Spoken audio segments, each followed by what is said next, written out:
if the sun is out once the sun is out, go outside without sunglasses and get some bright light in your eyes. Sleep is your best nutrition. People who slept 5 hours had higher risk for weight gain. Exercise is fundamentally good for us because it's a stressor. But a healthy lifestyle can definitely provide instances for the brain and for the body to repair itself and to function at its peak.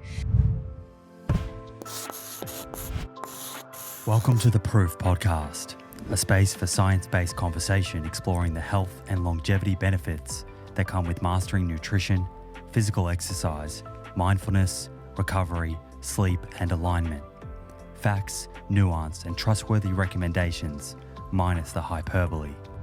Howdy friends, great to be here with you. I'm your host, Simon Hill. I'm a qualified physiotherapist and nutritionist with an undergraduate science degree and a master's in the science of human nutrition. Last week, we featured part 1 of the best moments from the Proof in 2022.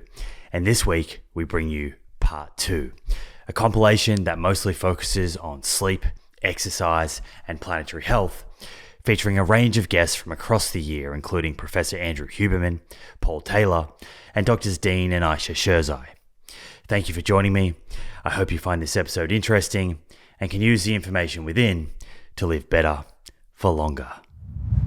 It's clear that excess adiposity, particularly fat around our organs, known as visceral fat, increases our risk of developing metabolic conditions such as type 2 diabetes and non-alcoholic fatty liver disease. Usually when we think about the causes of weight gain, we focus on the food we eat and our lack of exercise. But there's more to the story here.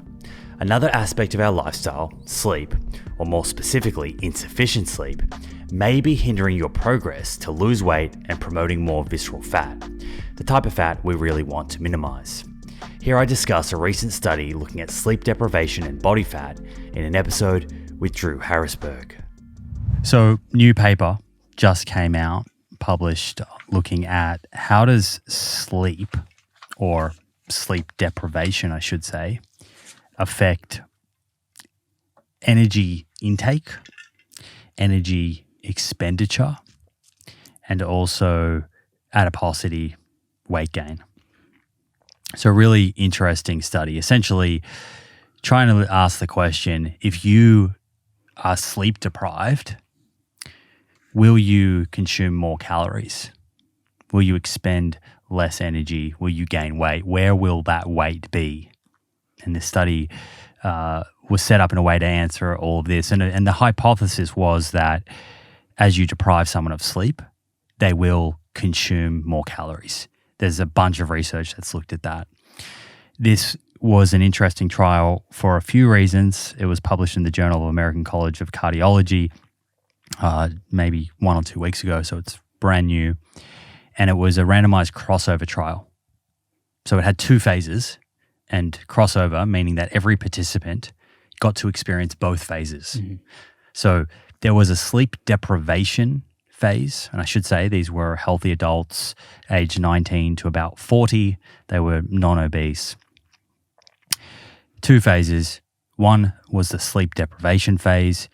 The participants were sleeping 4 hours a night, and this is in a sort of inpatient setting, like a metabolic kind of ward where… Very controlled, right? You can see they're measuring energy expenditure, exactly how long people are sleeping, and all the food they're eating. Mm-hmm. So sleep deprivation phase, 4 hours sleep a night, that's a 2-week phase.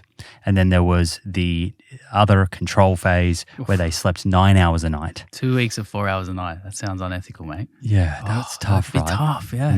1 hour of 1 sleep of 4 hours. I'm yeah. dead. So obviously these folks that signed up got remunerated. I hope they did. Handsomely. But so really interesting design, and I should say there's 3 months washout between the 2 phases. So people did the 2 phases in random order. Some people did the 4 hour first and then the 9 hour sleep. Others did it the other way, vice versa. But either way, they had a 3 month washout period, a gap between the 2 phases, just to allow people to get back to baseline. Yeah. So what they found was super interesting. And I think there are some instructive kind of takeaway points here for us. Firstly, when folks were sleeping 4 hours a night, on average, they consumed 308 more calories per day. And Significant. and there is a few kind of hypotheses that may explain this. But again, the authors of this paper, they kind of speculate a little bit, but they say that this is far from fully understood. Do they specify, were the calories from like larger portions, or were they seeking out unhealthier foods? Interestingly, what they found specific to food was that 308 calories was mostly from fat and protein. Interesting. And it was an ad libitum study, so people could essentially eat whatever they wanted, as much food as they wanted. And do you have a theory on why they seeked out fat and protein? Well, maybe. Something just came to mind for me. But Tell me. I'm thinking, so one of the most important parts of sleeping is to repair, cellular repair and regenerate cells, right? And like heal, and the body recovers. If you're not recovering, maybe you're seeking out amino acids or proteins to try repair damaged cells. And that's why they go for protein-rich food, which happens to also be packaged with fat. And they end up eating more of that kind of food. Totally just theory that I just made up. Does fit with Professor Stephen Simpson. I had him on the show, and David Raubenheimer, and they wrote a book called Eat Like the Animals, and their research was able to show consistently across many different animals that protein, we have the strongest appetite for protein of all nutrients. Interesting. Which is fascinating. The researchers here kind of hypothesize that there could be a few explanations. It could be changes in various hormones that are appetite suppressing or enhancing. Although in this study they didn't see that, but other studies have. So it's an open question.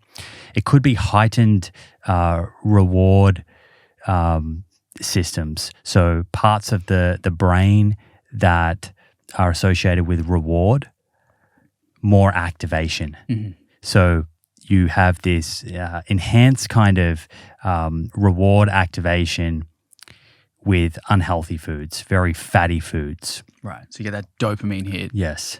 Find more food. Right. Yeah. So that's kind of one of the theories. And then there is another theory that, people are just awake for more hours and therefore can consume more food. Right. So there's a few different kind of reasons for why people who were sleep deprived consumed more calories. Now, what's really interesting is that during that 2-week period, compared to when folks were sleeping 9 hours, the sleep deprived group gained about 0.5 kilogram. But then they did a DEXA scan, and it actually wasn't a difference in fat. Both groups actually gained a similar amount of fat. This is where it's really, really interesting. The sleep deprived group preferentially developed visceral fat, fat around their organs. And we know that visceral fat is associated with elevated lipids, triglycerides, insulin resistance, type 2 diabetes, non-alcoholic fatty liver disease, cardiovascular disease. Most physicians will say it's better to hold on to a bit of fat around your hips and your butt than it is around your abdomen for that reason. Yeah. So I think this study, and again, it just builds on many other studies out there, it highlights the importance if you are trying to manage your body weight, or perhaps you want to lose weight, that's a goal of yours, to not just think about the food that you're eating, but to also think about your sleep routine. Yeah. Because if you're sleep deprived, if you're not focusing on that, you might be making it harder for yourself to consume maintenance calories or consume less calories than you need if you're trying to lose some weight. And you know what's crazy? This was just in 2 weeks. Right. 2 weeks to have a significant, visceral fat change. Imagine poor habits over a lifetime. You can see why people get chronic illnesses over years and decades. Like, this is a 2-week trial. Yeah, I think 15% of the population has type 2 diabetes, 25% non-alcoholic fatty liver disease. These are diseases that are affecting a lot of people. Yeah. So it's a reminder that our health it's very multifactorial. Absolutely. Nutrition's important, but here we see that sleep is very important. What about the 9-hour group? What did they find?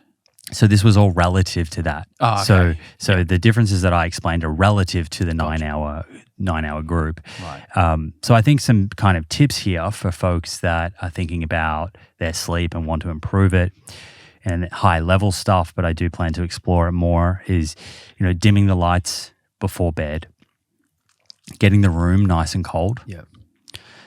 Doing something, and I think this is a really important one, doing something that helps you feel relaxed and not agitated. So for example, maybe having a sauna or reading a book that you like, or even watching a movie. I know people say, screens are bad, but I think it's what you're doing on the screen that's really important. I agree. I think if you're watching something that gets you into a good mood versus using a screen and going on Twitter and getting agitated. Yeah, like don't look at a Stephen Lin post before you go to bed because you're not going to sleep. Right.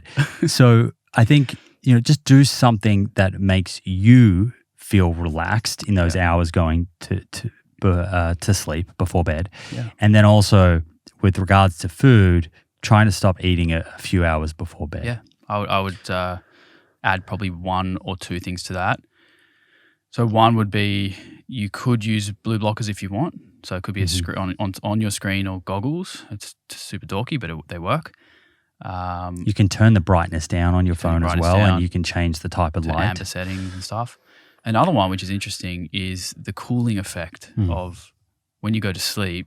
As your core temperature drops, it actually helps you fall asleep. So some people recommend having a warm shower or a bath to get that body temperature up a little bit. And then when you get into bed, don't cover the blanket, cover yourself. Leave your feet and hands out so that they can cool. And as the heat radiates out of those parts of your body, it can help you fall asleep. Yeah, that's a good point. That's why I put sauna in there, as opposed to ice bath, which probably isn't the best for most people before bed. Yeah, no, that's good. I think those are good tips. I think I do a lot of those, and they certainly have helped me. So that's good. And then one other is in the morning, setting your circadian rhythm by when you get up, try and get outside. And I know your dad speaks about this as well with his work, but try and look out to the horizon. Yeah. Look, far away, get that natural light exposure. You don't need to look directly into the sun. Yeah. But just getting out and getting that natural light exposure will help set your circadian rhythms, which will then be very important for later on in the day when the sun's going down to help your body get into a kind of hormonal state that allows you to fall asleep. And when you get that early sunlight, I believe that through sunglasses does not have the same effect. You actually want that natural light filtering in. Of course, you're not going to stare at the sun, but having natural light hitting the retina, not filtered through a sunglasses lens, is probably important too. Okay, Simon, I hear you, but my sleep just isn't happening. What can I do to optimize things? I asked neuroscientist Professor Andrew Huberman about this. What are some of the things that you consider that you think are instructive for other people to consider, or perhaps you do yourself with your routine? I know you talk about light, for example. Right. How can people encourage better sleep? Right. So great sleep to me is you fall asleep relatively easily. You wake up no more than once. It's actually pretty normal to wake up once in the middle of the night and go use the restroom and go back to sleep. Good. Because a lot of people freak out when they wake up and they're like, oh, my sleep's messed up, or their Whoop score, their Aura score is off. And, I don't think it's that big of a deal. I mean, ideally you don't, but, a lot of people have what's called nocturia, which is nighttime need to urinate. So it happens. Couple of things that the path to a really great night's sleep starts in the morning. I've talked about this a lot, but I'll say it again. Wake up. If you want to be alert, get as much bright light in your eyes as you can. Never look at any light that's so bright that it's painful to look at because it can damage the eyes, but ideally sunlight. So if you wake up at 4 a.m. and the sun isn't out, turn on bright lights if you want to be awake. But if the sun is out, once the sun is out, go outside without sunglasses. And yes, you have to go outside. You can't do this through a window or through a car windshield, and get some bright light in your eyes. It doesn't have to be beaming directly at you, but indirectly or in the general direction of the sun is good. Wearing corrective lenses or contacts is fine, even if they have UV filters. That light can get to the neurons in the eye that trigger a whole set of processes. It sets in motion a big increase in cortisol, but it's a healthy increase that leads to alertness. Triggers an increase in body temperature, which is important for waking up. There's a whole set of processes there. And it sets a timer on melatonin release so that about 16 hours later, your melatonin levels are going to go up. How long to view light? Well, anywhere from 10 to 30 minutes, depending on how bright it is. If you wake up and you go outside and it's 9 a.m. and it's beaming bright light and you're on a snowfield, it'd probably take 30 seconds. If you're in the depths of, the UK winter and you go outside and there's a lot of cloud cover, maybe 20 minutes. You can check your phone out there. You can do things out. You can take your coffee out there, but you have to get outside. The window filtration is a serious Do you issue. do that every day? I do it every day. Every day. And I don't get enough sun off my porch behind us. So I will walk up the street. My neighbor's all, there. And I walk up there with my coffee. I often bring my journal and just kind of write down whatever comes to mind. Get some sun in my eyes. My partner and I will walk up there and we'll just chat and then we'll come back. And you do that most days. If you miss a day, no big deal. If you miss 2 days, you're starting to drift. And when I say drift, I mean that these neurochemical systems are going to start to get out of sync with the daylight cycle. Shift workers is a whole other business. We don't have time. I did an episode on shift work. People can find that on our website because it's very particular to shift work and jet lag. But that morning light pulse light viewing is immensely important. A drift in cortisol peak toward the later day is a signature of depression and waking up at 3-4 in the morning and not being able to fall back asleep. Signature of depression. A drift in cortisol peak. So you'll get that drift if you don't get that light exposure early in the morning. That's right. And so you're going to get a pulse and a big increase in cortisol at some point every 24 hours. You want that to be early in the day and when you want to be alert. Now, some people wake up at 10 a.m., right? I've got a friend who's, I consider, he's kind of a mentee of mine, and he likes to sleep in, and he's a teenager. He sleeps in. So he's going to wake up at 10, but then he goes outside and he gets his sunlight.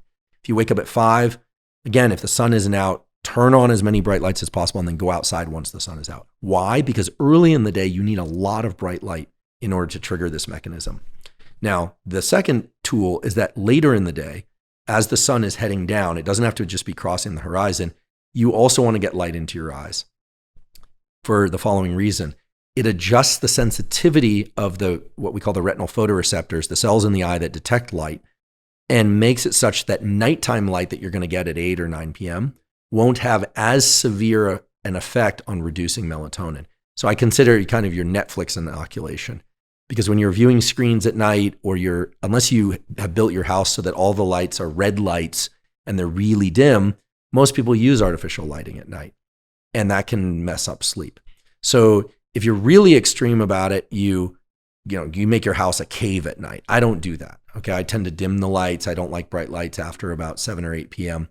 But getting that afternoon light is great because it sends 2 signals to your brain and body about where you are in time, meaning time is the rotation of the earth. So you get your cortisol pulse early, melatonin comes on. People who start waking up late or super early and they spend all their time on their phone, it's not enough light to trigger these mechanisms early in the day. But at night, retinal sensitivity is such that if you are looking at your phone on full screen brightness or you have a lot of artificial lights on, you're going to suppress melatonin and you start disrupting these mechanisms. So bright light early, bright light in the afternoon, minimize bright light exposure in the evening, all colors and flavors of light. It's not just blue light. This has got to be responsible for a lot of sleep issues. A ton of sleep issues. A lot of people have written to me. I would say thousands of people have written to me and said, I get morning sunlight every morning as best I can, 10 to 30 minutes, and my sleep issues are resolved. Now, some people do that and their sleep issues are not still resolved. I would say, then you look to how late in the day are they ingesting caffeine? Do they have a kind of rumination issue? Are they eating enough? I mean, one thing that is not commonly discussed is that in order to sleep well, you have to eat enough, not necessarily right before sleep. And nowadays there's a big movement towards don't eat within 2 hours of sleep. And I think it's generally a good idea. Sometimes I obey that, sometimes I don't. But if you don't have enough starch in your system, sorry, low carb keto people, but if you're going to have sleep issues unless you do other things to offset that.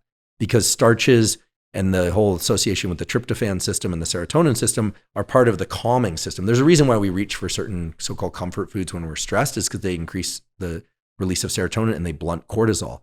So if you're just a bag of cortisol and adrenaline and you're fasting a long period of time, it's very hard to get quality sleep. Now, and I think intermittent fasting is terrific. Sachin Panda, who really is the one that kind of popularized this at the scientific level anyway, is a friend and colleague of mine, does beautiful work. But, you need to figure out how much to eat and when to eat and what to eat in a way that still allows you to transition to sleep. So I would say the light viewing early, the light viewing in the afternoon, avoid bright lights of all colors. Blue blockers are fine if you like them, but it's not just blue light that can mess up these circadian clock systems. Any bright light will do that because of the spectrum of wavelengths of light that the neurons that are responsible for this respond to.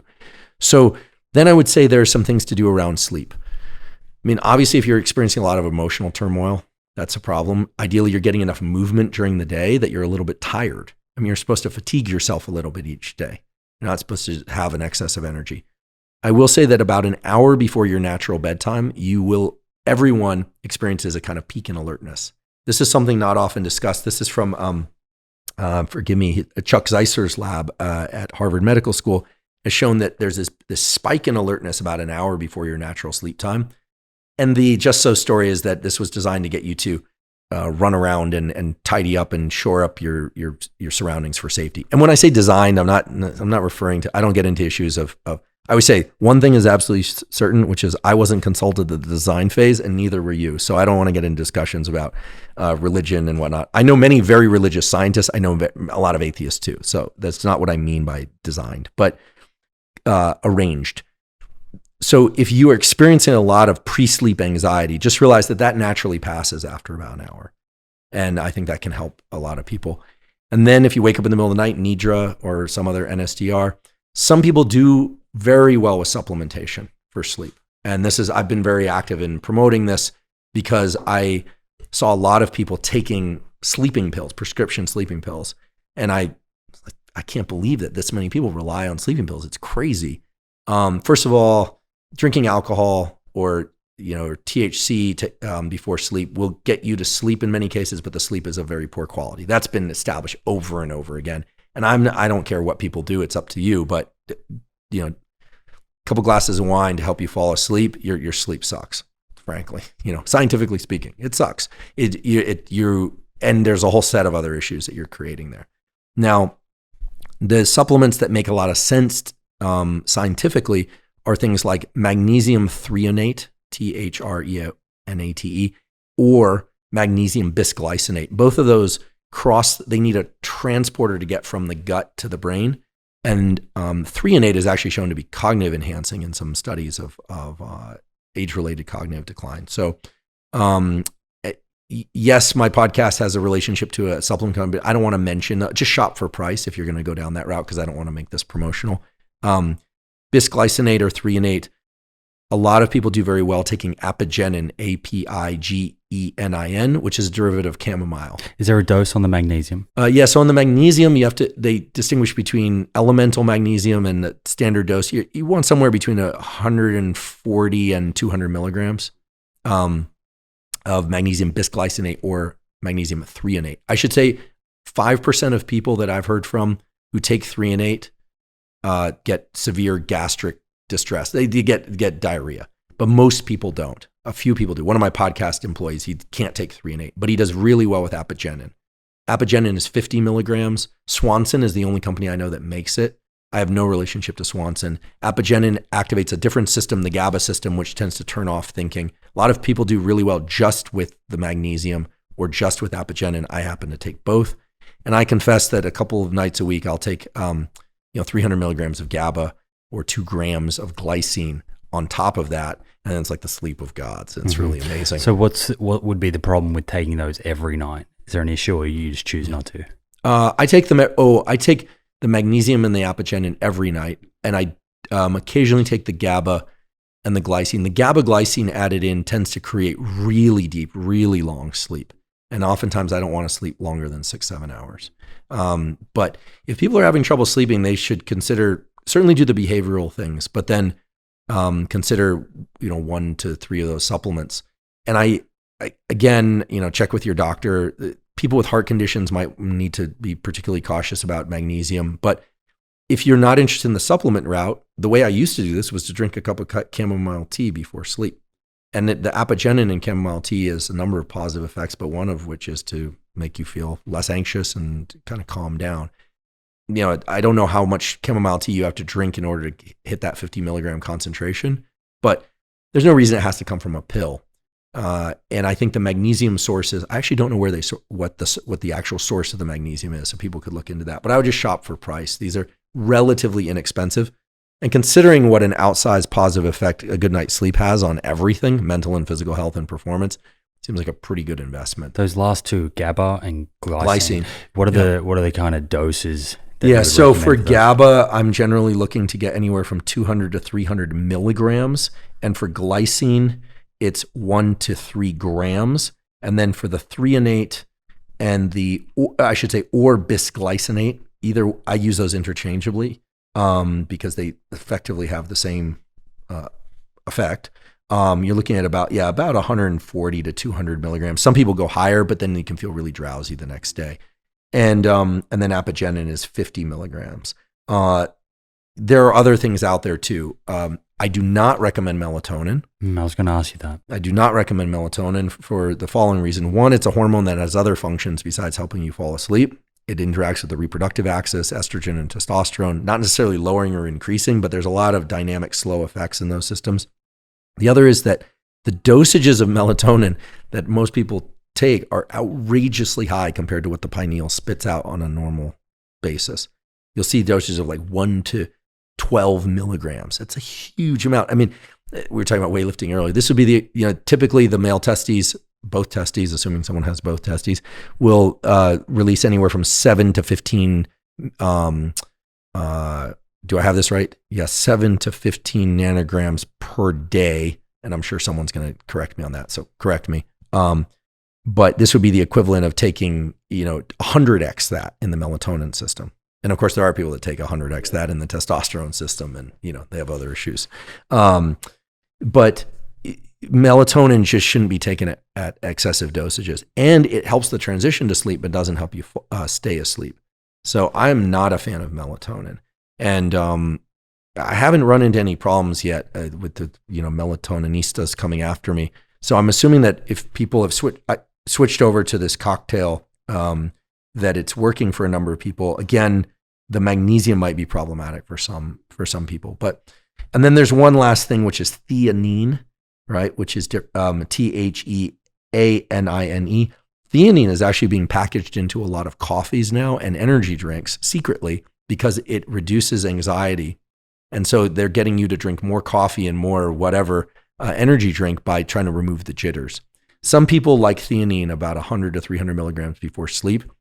Sleepwalkers and people who have night terrors don't take it. It makes for very lucid dreams, and very vivid dreams, I should say. Not always lucid, but always vivid. So would you recommend, if someone's not taking any of these, to introduce them all at once or one by one? One at a time. Yeah. One at a time. I mean, I've learned over the years that bisglycinate or threonate is really the sledgehammer for me, the good sledgehammer.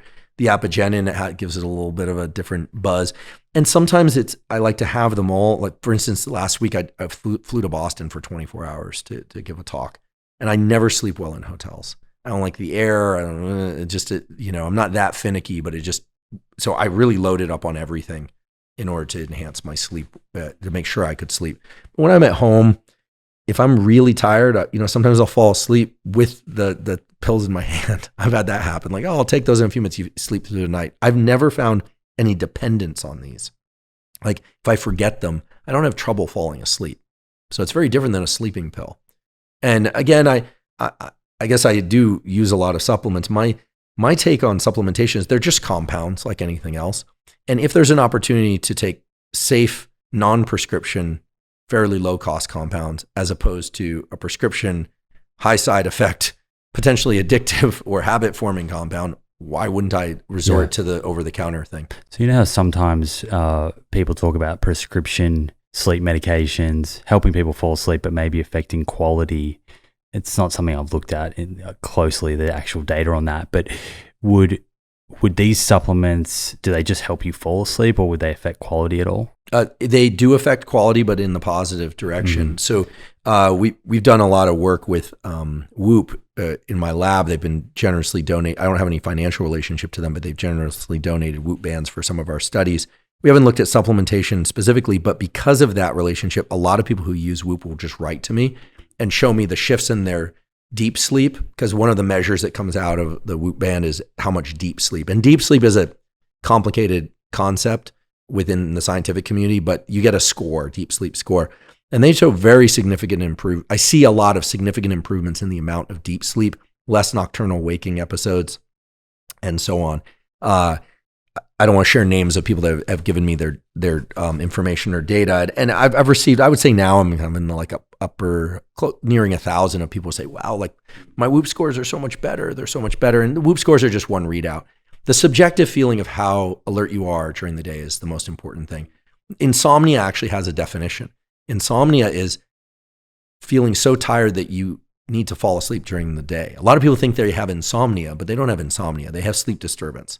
Insomnia is a true inability to sleep that invades with daytime productivity, such that you just need to sleep during the day. Losing body fat requires a calorie deficit, which naturally gives rise to cravings, which can threaten to derail our progress and ability to meet our body composition goals. Understanding that cravings are normal during periods of calorie restriction and having strategies to minimize hunger is integral to creating long-term results. I asked Fritz Horstmann how he helps his clients with this. When people are eating in a calorie deficit, do you get people contacting you saying, hey, look, I'm just super hungry. I've got a lot of cravings, finding it hard to kind of sit in this calorie deficit.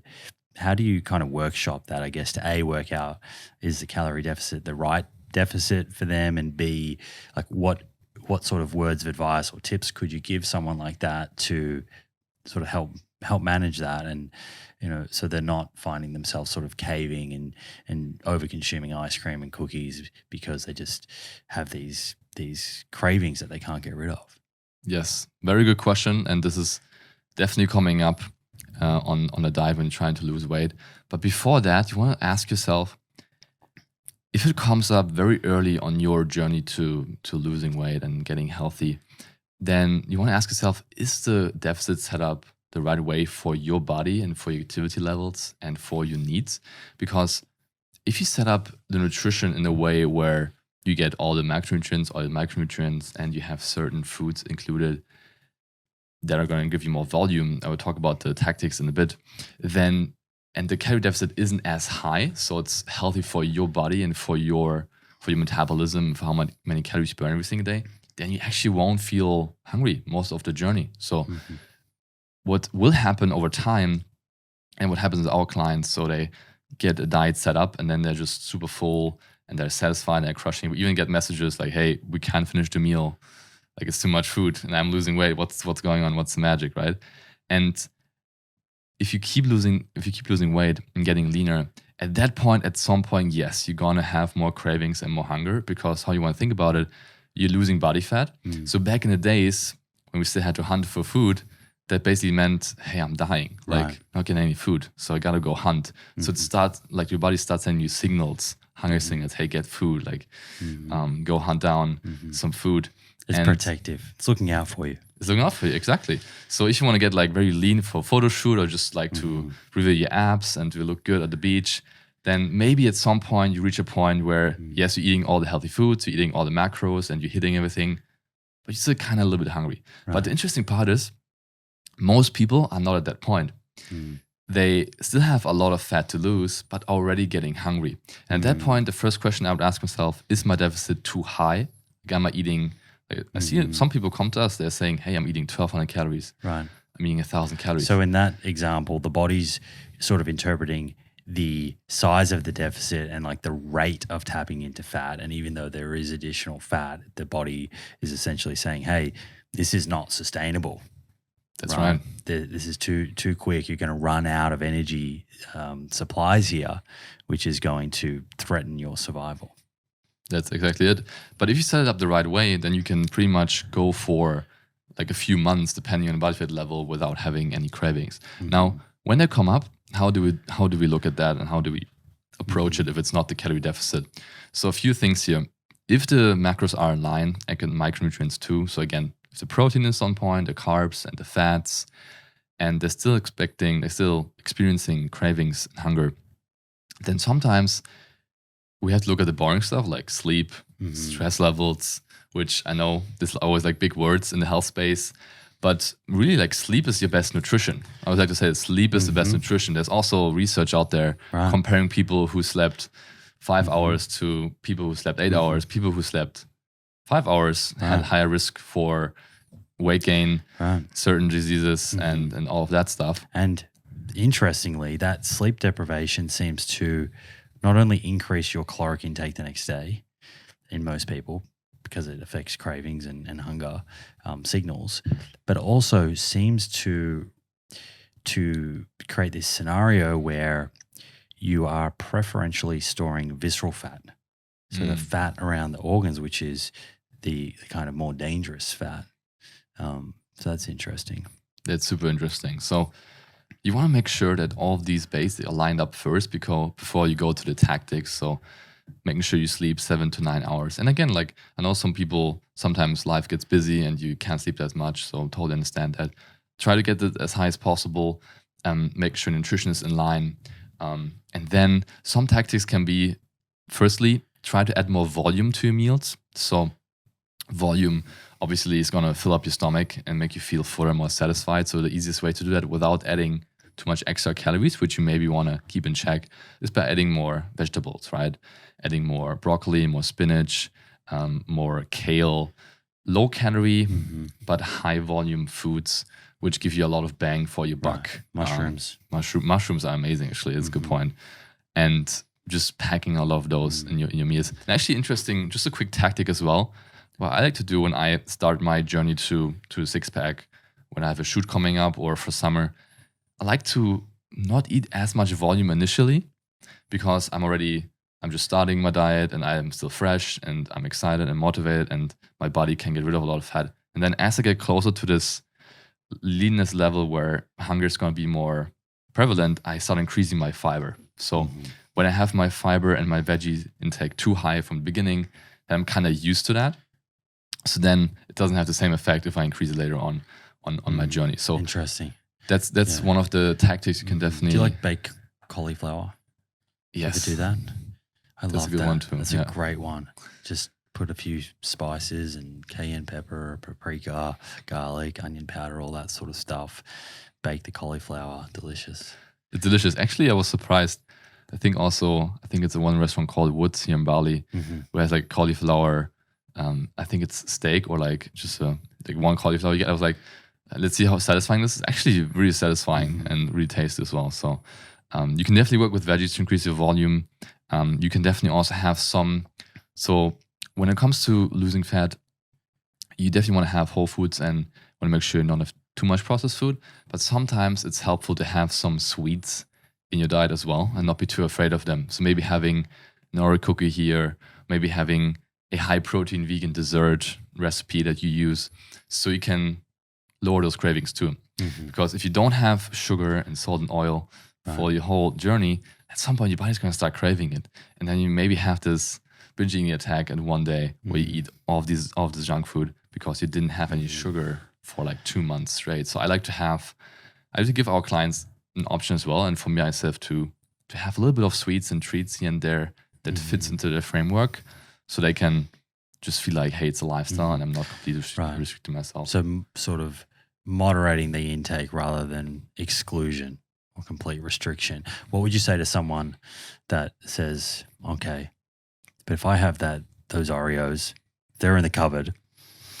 It's a good point. Yes, it's a good point. That's actually, for me, what works is not having it at home. So I can see the argument where, hey, I'm buying this package to have one a day. It can be a trap. But also, I think kind of when you show yourself, hey, I can have these foods and you can have them in your cupboard, then it really becomes the lifestyle at that point. Because I think a lot of people are still in this diet on and diet off mindset where, okay, for the next 3 months, I'm committed, I'm getting lean for summer, which is great. But then afterwards, they're going back to normal and then it's just this endless cycle. But if you can have these foods around you all the time and you can kind of make it work, then you're like, wow, like I can eat whatever I like to and still be healthy. Yeah, I think that's the end goal that we all want right there. While the guidelines across the world, whether for cardiovascular disease, cancer, type 2 diabetes, etc., clearly recommend plant-based dietary patterns that de-emphasize animal protein, there is a small but vocal section of the interweb working hard to convince people we have it all wrong. And that in fact, we should be eating a low-fiber, low-carb, animal-based diet. Is there any merit to this way of eating? Why are there anecdotes of people reporting that eating this way improved their health? While on face value, all of this may seem a little conflicting or confusing, when we take a step back, it's relatively easy to explain. I've learnt some things from the likes of Paul Saladino and his community. Yeah, go on. Let me hear this. And I would say that not directly, but indirectly. So I think that it cannot be denied that a carnivore style diet, because I think where people listening to this might be getting confused is they might think, well, hang on, I know someone that adopted a carnivore diet, all meat, and they feel great. And so I've seen that as well, and I think that you'd be a silly, foolish person to deny that there are certain people out there who are achieving at least short-term benefits in removing some plant foods and probably a lot of ultra-processed foods from their diet and going to a sort of all carnivore or very animal-based diet. And I think that this is actually completely explainable in the literature.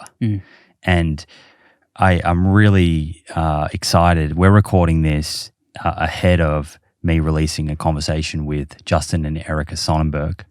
But in that conversation, there was on the microbiome. They're two leading researchers from Stanford University, microbiologists. They've actually spent a lot of time with the Hadza, and they have a book called The Good Gut. But I think that a lot of this comes back down to dysbiosis and disruption of the microbiome.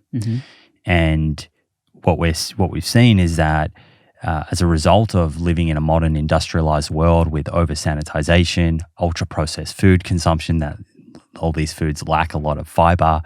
There are other lifestyle influences, perhaps unnecessary use of antibiotics or overuse.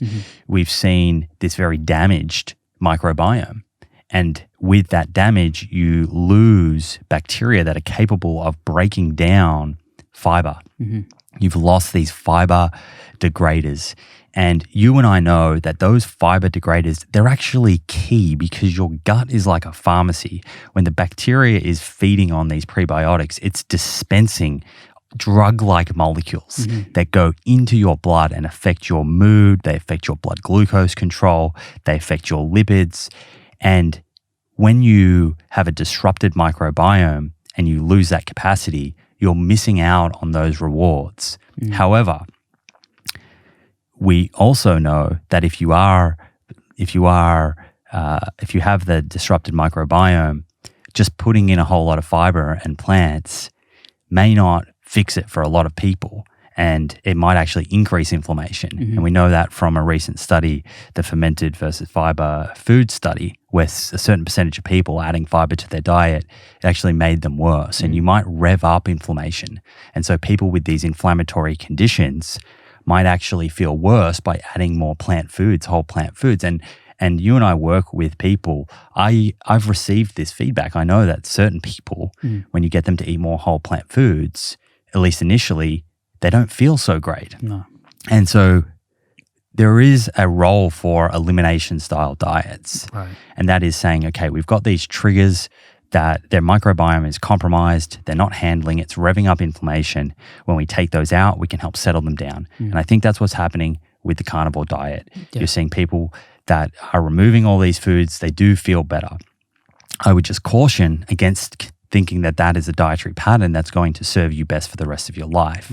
What I would say is you want that pharmacy in your gut firing again and dispensing those drug-like molecules that are maybe not essential for survival, but they are essential for health span. And so that then the question is, how do you help that person reshape their microbiome and get back to a position where they can degrade the fiber?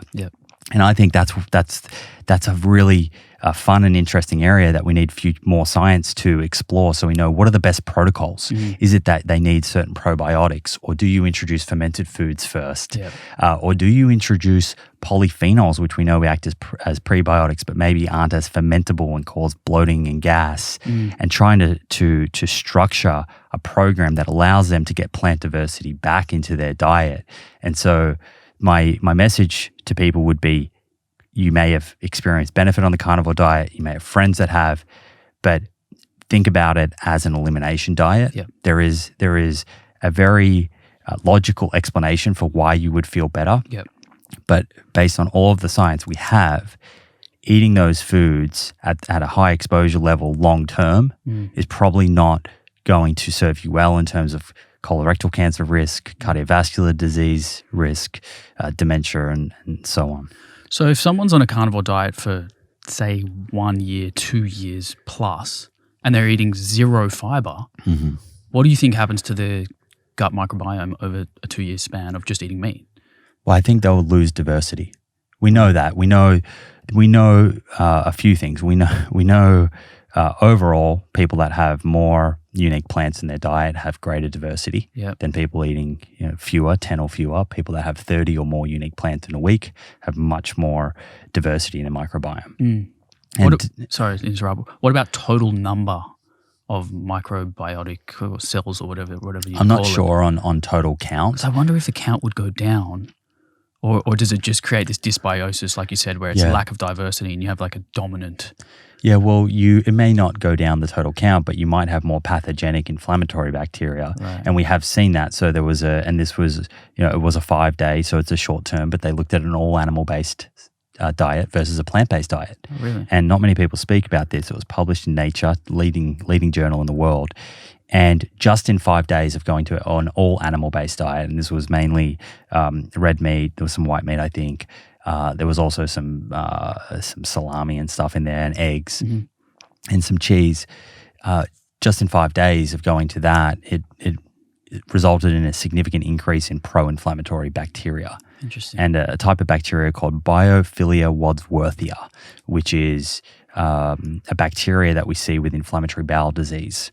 Wow. In increased numbers. So I'm not sure, to answer your question, what happens to total count, but I think what would definitely happen is you'd lose diversity and you might see increased numbers of pathogenic bacteria, which are somewhat outnumbering the healthy bacteria. And that's what we call dysbiosis. Yeah, interesting. So in a sense, if you do go on a carnivore diet or what we think as some kind of elimination diet, it's sort of like if you're fasting, your symptoms can go away, right? Like if anyone just stops eating, let's say you've got gut disturbances or you have symptomatic gut disorder and you fast for long periods, when you don't have that food coming in as that signal to the gut, your symptoms can go away. So it kind of acts in a way like you're, in a sense, fasting because you're not having fiber coming through the tract. One of the interesting things, though, to think about here, and this is where I think the Sonnenbergs are somewhat, I guess, worried about a diet that doesn't have fiber, is that there's a mucosal layer that's very important between bacteria and your intestinal cells. And it acts like a fence between neighbors. So it's stopping things getting through that otherwise shouldn't and allows things to get through that should. Maybe a gate is a better way of describing it. Yep. And what happens is that mucosal layer is actually made up. There's some carbohydrates in there. And so if you starve your microbiome of fiber, bacteria start eating the mucosal layer. Wow. They literally eat your body. Right. And so because those bacteria want carbohydrate as their food source. Right. And so thinning of that mucosal layer over time can then contribute or result in the movement of particles, inflammatory molecules into the bloodstream, which is a problematic long term. Right. So this is why microbiologists and even registered dietitians, when you think about elimination diets, they're short term. Low FODMAP diet, carnivore diet, all of this stuff really should be thought about as a short term intervention. Interesting. It's common to hear instant dismissal of nutrition recommendations based upon the fact that industry, both Big Pharma and Big Food, are often funding scientific studies. I asked Dr. Alan Flanagan how we should think about this. So what about guidelines, consensus positions, and freedom of speech? So let's take an example of ApoB or LDL cholesterol, and Paul Saladino often does videos saying that he doesn't think it's a problem at all as long as you're sort of quote unquote metabolically healthy and don't have insulin resistance, right? I think I represented his position pretty well there. Yeah. But it's not complicated. Yeah, it's not a complicated message. It's one that he recycles over and over, but he creates a lot of doubt, right? Yes. Whereas the very well established consensus position that probably 99, I don't know percentage, but the great deal of cardiologists, pretty much everyone would accept. I don't know anyone in academia that wouldn't accept it. Right. So in that sort of case, right, is it fair game to just be pushing out that kind of information through social media that could be very much, to our knowledge, harming people? And do you have a problem with that? And should that be censored at all? Ooh. So I think I generally although I despise every fiber of Paul Saladino's being because of the information that he's putting out, and the fact that people will have cardiovascular events and likely die because of his information if they follow it over time. The problem is I think COVID has given us a lot of learning points, a lot of things that we can sit back and think about. And one thing that I've been interested in is, how do we learn from COVID when it comes to kind of the communication of consensus, or as it relates to science? And how do we not use science? To me, exists in service of the public good, and the public good across both the health of the public and also the development of society. So, and that's why, for example, a lot of the kind of ivory tower practices in academia and absurd charging by, some publishing companies, like, 50 quid to get a journal article. I'm just like, I will always want to publish open access. Right. But I think COVID gave us a lot of learnings of what can go wrong when science is communicated as very didactic. When governments abuse the role of scientists and kind of blame anything on them when it suits them, but then also say we're following the science otherwise. And when consensus is used to ram down people's throats a certain point of view. And I think we saw that with a number of issues that played out over the course of the pandemic that should really make us learn from that as far as communicating this stuff goes. I think the more that science is seen as didactic, kind of authoritarian in a sense is probably not the right word, but paternalistic. We're the scientists. We've come to this consensus now. Shuttle up now and run along and do what we say. That's a disastrous route to take. A little bit more education and trying to teach people about the findings and empowering them. Yes. For someone like a Paul Saladino, we have this overwhelming consensus in this example of within cardiovascular sciences, right? That consensus hasn't been arrived at just because a bunch of scientists are nodding along with each other and it's just this big circle jerk of everyone that wants to come to this conclusion. 10, 15 years ago, even the people now who have put their names to were saying, oh, maybe LDL isn't the full story. And there was all this interest in HDL, and there was the CETP inhibitor phase where we were like, oh, let's develop drugs to get HDL up. And that didn't work. And the story evolves. So, and there's nothing wrong. This is science doing its work, So people Yeah. arrive at this consensus coming from different places. So consensus in science, I think, is really powerful when the best and brightest in a given field come together and pen a paper saying, this is what the best representation of the evidence. But the question then is, how do we communicate that to the wider public? For people like Paul Saladino, they're never going to, their whole world view. I'm becoming more interested now, not in the stuff they say, but in understanding the cognitive underpinnings of people like that. and we know from conspiracy theory research that narcissism is a big driver. Yeah. They're obsessed with the idea that they're the kind of one that can see through everything and see past the experts and the real truth. Right.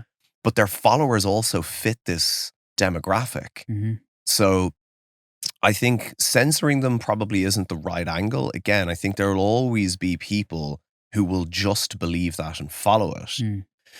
The question then becomes, for everyone else, if we assume that there's always going to be a Saladino and a certain tribe that follow a Saladino, and then we assume that there'll always be obviously a science-based side and enough people that are literate enough to kind of know that's the side to fall on. If we've got this silent majority, how do we best communicate consensus or the current best available evidence that we have to that population in a way that helps them understand which side to fall down on? And I think there's a lot of learnings from COVID on that, both in terms of like the mask thing, for example. Oh, but the experts said we didn't need masks. It's like, at the time. That's an important thing. And same with back to HDL is the understanding that science is an evolution and it's about reducing uncertainty. And just because things may evolve and a position may change over time. I mean, that's exactly what science is meant to do, right? It's a discovery process. And in the case of HDL, it's not that scientists were wrong. It's that there was a hypothesis at the time. And with continued science, that hypothesis was further tested. And then it was actually proved, well, maybe it doesn't stand that raising HDL is protective and perhaps it's more just an association rather than a causal factor. Exactly. And it's good to ask the question. Right. That's the most important part is if there's no bad questions really. If you think about it, there's got to be everything. We should be able to look into everything. Unless what they call jacking off on Twitter. Have you heard this? It's like asking questions to sort of plant misinformation. That's a good point. But I think that COVID exposed, what happened to the general public with the antitrust towards science, it's never been this bad. No. COVID made it so that we cannot trust any single person in authority. Science is garbage. But then the scientists are working for someone or whatever. The irony is these same people use science at some point to try to prove their position. Saladino does it as well. And whether they like it or not, the reason that I'm able to be here with you now is because science put a vaccine in my arm. So whether, again, there's a Neil deGrasse Tyson kind of what's now become a truism of, E equals MC squared is true whether you want to believe it or not. And that is a reality. When we have methods that science gives us, there are things that we can know and they are the closest thing to an approximate truth that we have, whether someone believes it or not. So whether someone thinks that the vaccines were all a big conspiracy and blah, blah, blah, that opinion doesn't matter. It does for them and their decision making, but it doesn't change the reality of, in just to use that example, I think there's two ways that we can maybe think about this kind of idea. And this is an analogy I've used before, between a kind of scientific method and a general critical thinking method that we hope people use versus like an anti-science method. And it relates to the point you both made about like things, asking questions and things moving forward. So the true scientific method is a forward moving iterative process of we start with a question, test a hypothesis, get an answer, and you're moving forward, discarding bits that have not shown to be true, refining bits that have, and it's this cumulative process of understanding and a cumulative process of moving forward closer to an approximate truth. What the likes of Saladino or anyone that's very kind of anti-science, essentially it's the reverse process.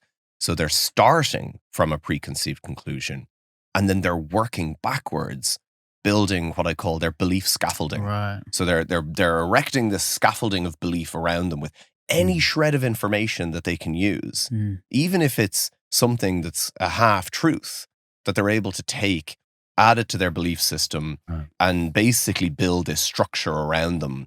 And then what we're saying is that our job is to come and dismantle that structure for them. And every line of evidence that we have really in terms of how people make decisions and change their mind shows that doesn't work. And often actually it reinforces and makes them build stronger scaffolding. So again, I think the question becomes, how do we take the person that may be there before they've started moving backwards? Right. And I don't have good answers to that yet, but I think, again, like I said, I think COVID can teach us a lot about how we communicate this stuff to the public. Being chronically stressed out is no bueno for our health, but it's become increasingly evident that certain forms of microstress, often described as hormesis, from activities like exercise and sauna and consuming plant defense compounds like polyphenols, activates disease resistance pathways, which builds resilience and promotes long-term health. Someone who knows a thing or two about the importance of good stress is neuroscientist, exercise physiologist, and author of Death by Comfort, Paul Taylor. When we spoke and caught up, you mentioned that exercise and the stress of exercise can help you be more resilient outside of Absolutely. that. And this was my first insight. So after that, it was maybe a week or so later, something happened to me that I would have normally found stressful. And it was just like water off a duck's back. And then another thing happened and I thought, whoa, this is interesting. And I started asking other people who I knew were on the course, and they said the same thing. And that's when because I'd done a master's in exercise science, I knew that exercise is fundamentally good for us because it's a stressor, right? You put your body under stress, whether it's a cardiovascular stress of out running or biking or rowing, or it's a mechanical stress of lifting weights, which you clearly do a bit of, right? And it's the stress of exercise that initiates that tissue remodeling, right?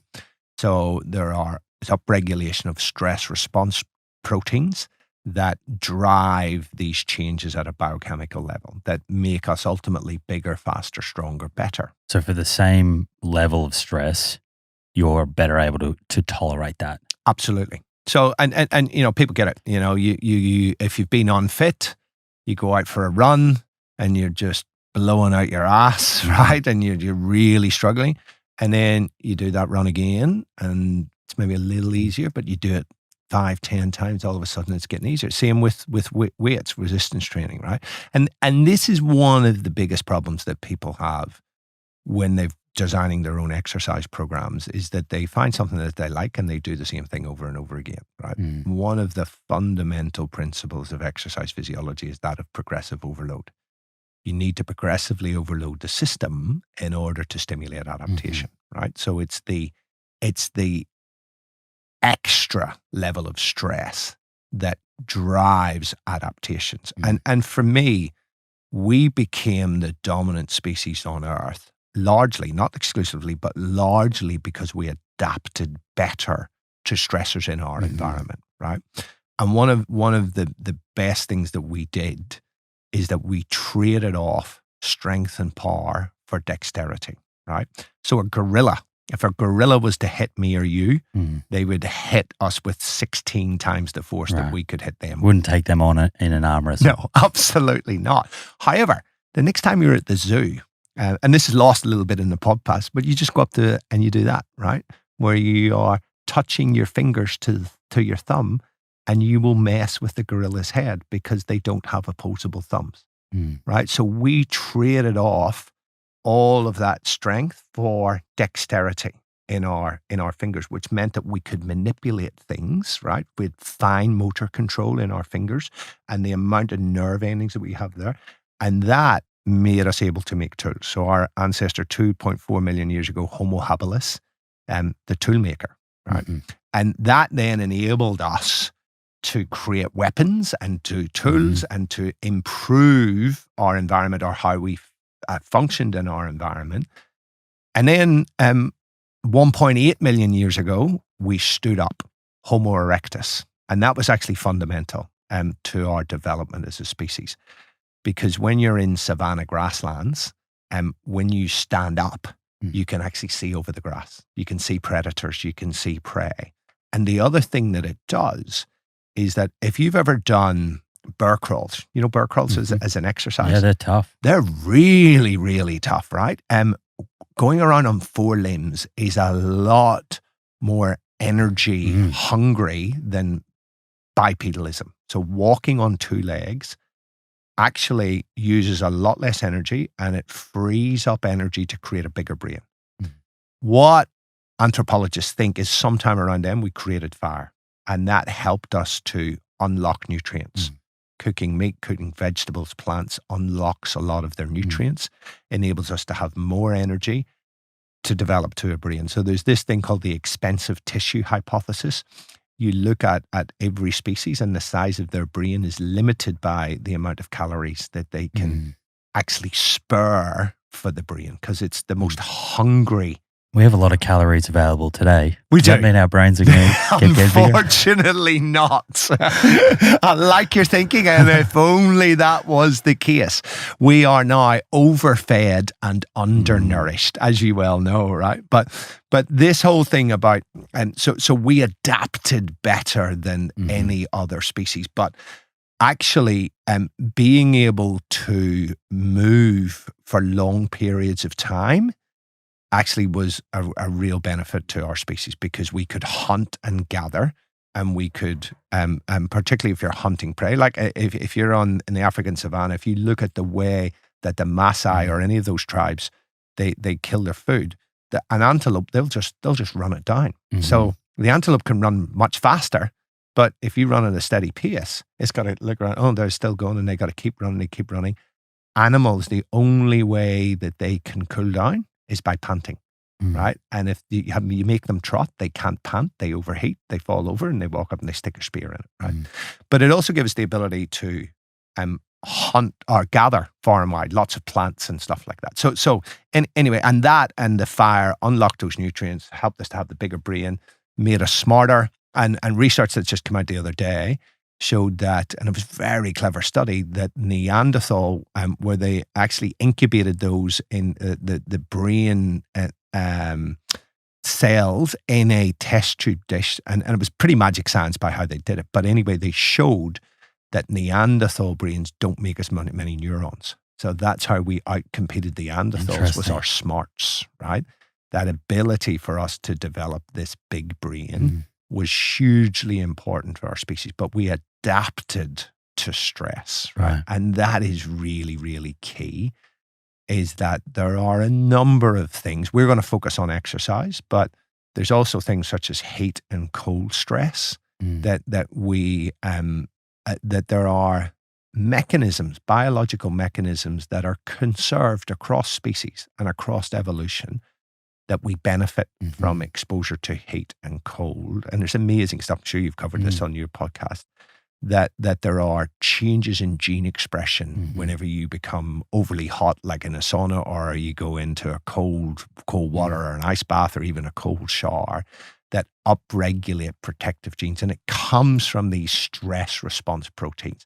They're the things that are the common link between exercise, heat exposure, cold exposure, and intermittent fasting, that actually upregulate protective genes that improve your health, physical and mental. Is another one of those kind of sort of micro stressors, some of the sort of plant defense compounds, absolutely, that, like certain polyphenols. Yes. And here's the thing that a lot of people talk, and it does my head in when people talk about antioxidants, right?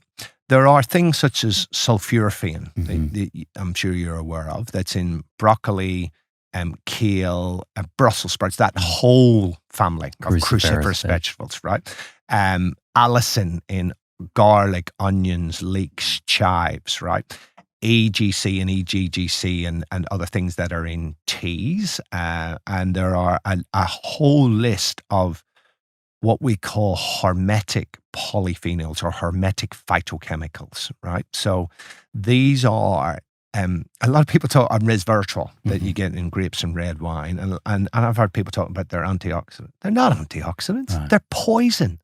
They are small doses of poison. And as you're aware, they are very prominent in the leaves of the plant, and they are defense mechanisms against insects. So when an insect eats it, it actually triggers, and Mark Mattson showed this 10, 15 years ago, it actually triggers in the mouth, it realizes it's a toxin, it's signal to the brain, and there's an aversion response that says, don't eat it. But because we are much bigger, when we eat these plants, we actually just create a mild metabolic stress at a cellular level. That upregulates your, I like to simplify things, right? When people take antioxidant supplements, it's like your cells are being guarded by dad's army. Mm-hmm. When you eat those hormetic polyphenols or phytochemicals, you upregulate your own special forces soldiers, right? Superoxide dismutase, catalase, glutathione perioxidase. Mm-hmm. These are the special forces for your antioxidant defense system, right? And this is hormesis in action. Mm-hmm. Hormesis is described as sublethal exposure to stressors or toxins, which at high levels can kill us, at low to moderate levels induce stress resistance. That's a really important point, right? Because, so for example, sulforaphane, I think it activates NRF2 pathway. Yes, correct. So then you get the production of glutathione, which is an antioxidant. Yep. So these compounds have the capacity to get your body to produce its own antioxidants. Yes. But there is some rhetoric out there that simply because these plants contain what we'd call defense compounds, Yes. that they shouldn't or they can't be part of an optimal diet at all. It's complete and utter nonsense. And so a lot of the paleo, the carnivore guys, you know, they talk about this. This is about the dose making a poison, right? So if you were to eat a ludicrous amount of this stuff in a concentrated form, then it could have a negative effect. But the amount of plants that we consume, they have hormetic effects, right? And so we know, but this is the danger when you take a compound and you isolate it and you take it as a supplement, right? Sure. And you take high doses of it. Like we're seeing now that for a number of things, a number of drugs like rapamycin, which would appear to be pretty good in anti-aging, but too much actually accelerates aging, right? So there's a lot, and it's all explained by hormesis. Right? It's an important point. Thresholds matter. Absolutely. Thresholds for sure matter, right? You get too little sunlight, you will get vitamin D deficiency, and it increases your risk of huge amounts of chronic disease and destroys your brain. You get too much sunlight, you can get cancer, right? It is about the dose, right? You do too little exercise, shit house for you. You do too much, and we're talking ridiculous amounts that you can actually kill yourself, right? So it's sublethal exposure to intermittent stressors. That is the key. The word mitochondria gets thrown around a lot on podcasts and social media today. Mitochondria are the power factories within our cells that enable our bodies to take fats and convert them into ATP, energy that our body requires to function. In this conversation, Professor Kieron Rooney from Sydney University, an absolute crowd favourite over here at The Proof, talks to us about why having more mitochondria is beneficial to our health. But I'm interested in sort of how does having more mitochondria actually translate just to better overall health and, say, longevity? Yeah. Great question. So if you've got more mitochondria, it's more likely then that you've got a greater capacity not to produce these free radical molecules that we know are going to go around, destroy membranes and increase the rates of aging and things like that. They also interfere with energy transfers. So you've got better energy coupling or efficiencies, as they say. But also what you're doing is you're reducing the stress, I'd argue, you're reducing the stress on all the other metabolic systems, right? So more mitochondria around means that, and in the world of metabolic flexibility, it means that you're running more off fat in fasting, right? But it also means your capacity to shift fuels in times of different stresses is greater, right? If you've got no mitochondria around, all you've got is glycolysis, right? If you've got mitochondria around, you've now got a choice. I can do glycolysis, I can do fats, I can do ketones, I can do proteins. That's the flexibility. Right? That's your flexibility. So when you see someone with metabolic syndrome and you throw them on a bike at a low wattage, they tap into glycolysis rapidly. Well, they're already in glycolysis more often than not. So right. an individual even at baseline at rest. Yeah. So the traditional papers of metabolic flexibility, one of the hallmark indicators were I bring you in after an overnight fast if your RER, your respiratory exchange ratio, or your RQ, your respiratory quotient, is over 0.9, you're burning carbs, man. Yeah. So you're not burning any fat at all. VCO2, VO2 ratio, yeah, right? That's right. Over 1 or 0.9, over glucose, 0.9, you're a glucose burner. Yeah. You're probably going to have lactate as a byproduct. Is that yeah, more likely. less than 0.9, easier to burn fats? You've sort of got more of that. You've got a little bit of a mix, yeah. Okay. The hard fast rules are we want to see you somewhere in the high 0.7s. 0.7s, yeah. Yeah, right? If you're in the 0.8s, there might be a little bit of protein burning going on in there as well, right?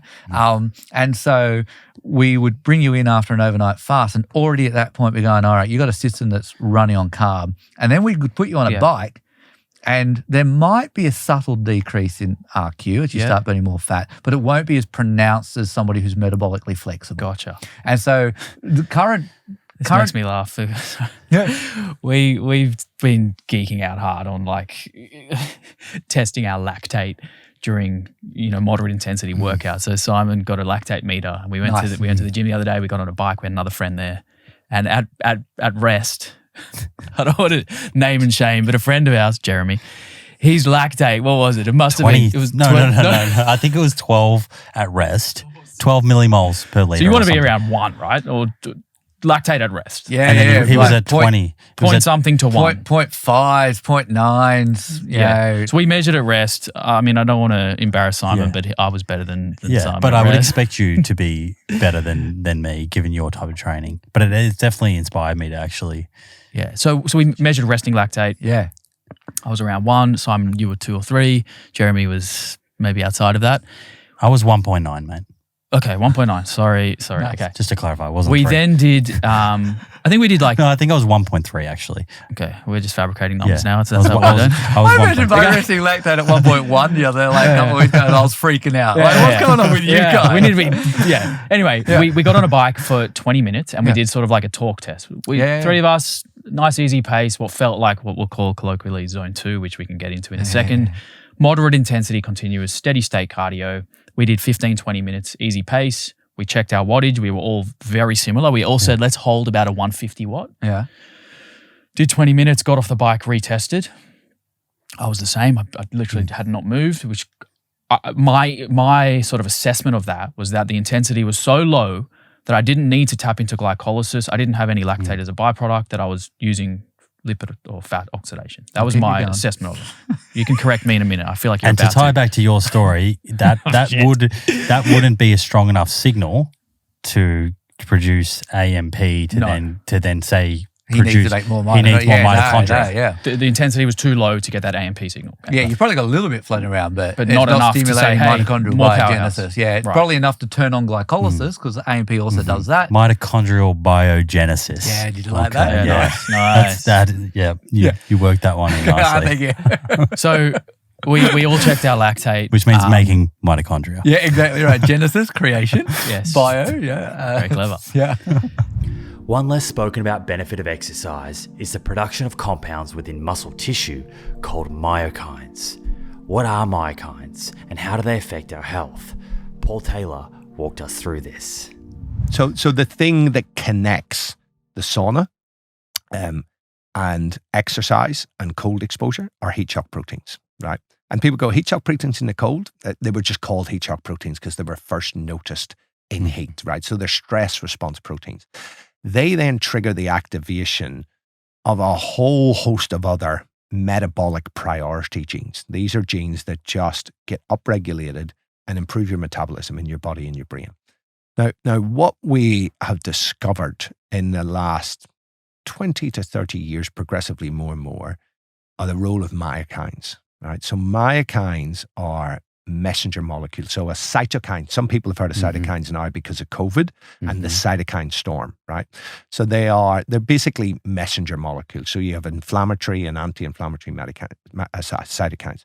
Myokines are a subclass of these messenger molecules that are released in exercising muscle. We know that inside the muscle, they have autocrine and paracrine, which means that they act on the cell itself and they act on neighboring cells. But then they have endocrine effects, right? Like hormonal effects. They spill out of your muscle. Inside the muscle, they make your muscle bigger, faster, stronger. outside of the muscle, they get into your bloodstream and they impact on your target organs, right? So what we now know about myokines is that they improve how your pancreas functions and produces insulin. They improve how your liver processes glucose, reducing a risk of diabetes. They improve your entire immune system and how that functions. There are certain myokines that kill tumors as well, that are protective against cancer.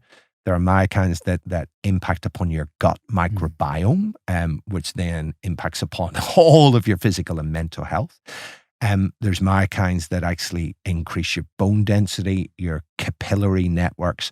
And then in the brain, you have myokines, irisin, that gets released in the brain, lactate, that you get from people think about lactic acid. Yeah. That actually crosses the blood-brain barrier, this lactate, and triggers it and irisin in through two independent pathways, trigger the release of BDNF in the brain. BDNF, I'm not sure if your listeners have ever heard of it. Yeah, it's come up on the episodes where we've spoken about brain health.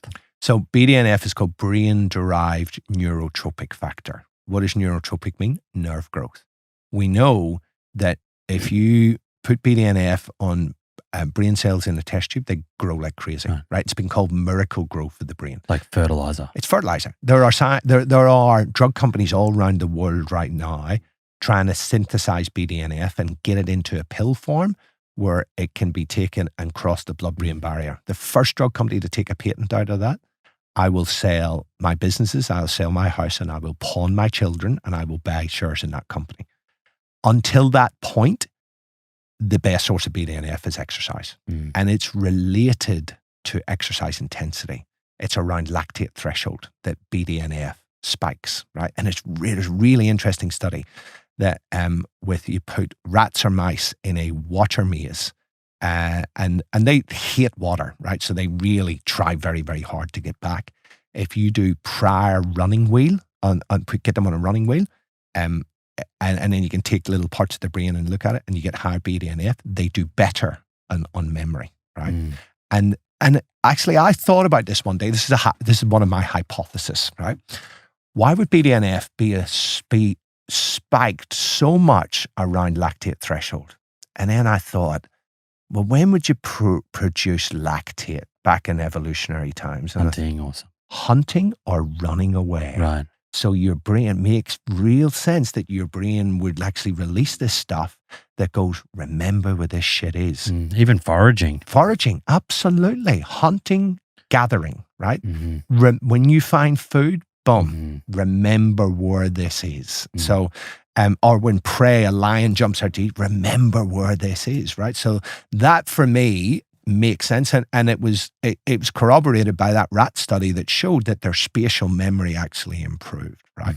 So anyway, I digress. So these myokines are hugely important. And when we lose muscle mass, right, and as I said, 3 to 8% per year, and by the age of 75, most people have lost half of it. You've just lost a whole heap of medicine. And the myokines, just to rewind one bit, they're actually being produced within the skeletal muscle? Within the skeletal muscle. Right. And they escape outside of the muscle, right? So autocrine and paracrine is impact within the cell and within the next door neighbor cell. And are they being produced mostly from resistance training or just any type of exercise? Any type. It's just contracting muscle. Now, I haven't seen studies yet that are like, what's the optimal for the release? Because there's a whole heap. We now, there's over 600 myokines that have now been discovered. We only know what about 60 of them do. Like two of the most important are interleukin-6, which is an anti-inflammatory myokine, and BDNF, which some people say isn't a true myokine, but it is ultimately downstream of myokines. But there are a huge amount of myokines that do all sorts of different things. Now, Bente Peterson is a legendary exercise physiologist, and she released a study a few years ago that showed that exercise should be prescribed as therapy for 26 different chronic diseases. So her lab showed that exercise can either prevent and or treat 26 of the most common chronic diseases. Can you imagine if there was a pill that we could take that would simultaneously reduce our risk of 26 chronic diseases. It would be the best-selling product that human beings have ever produced, but it's free.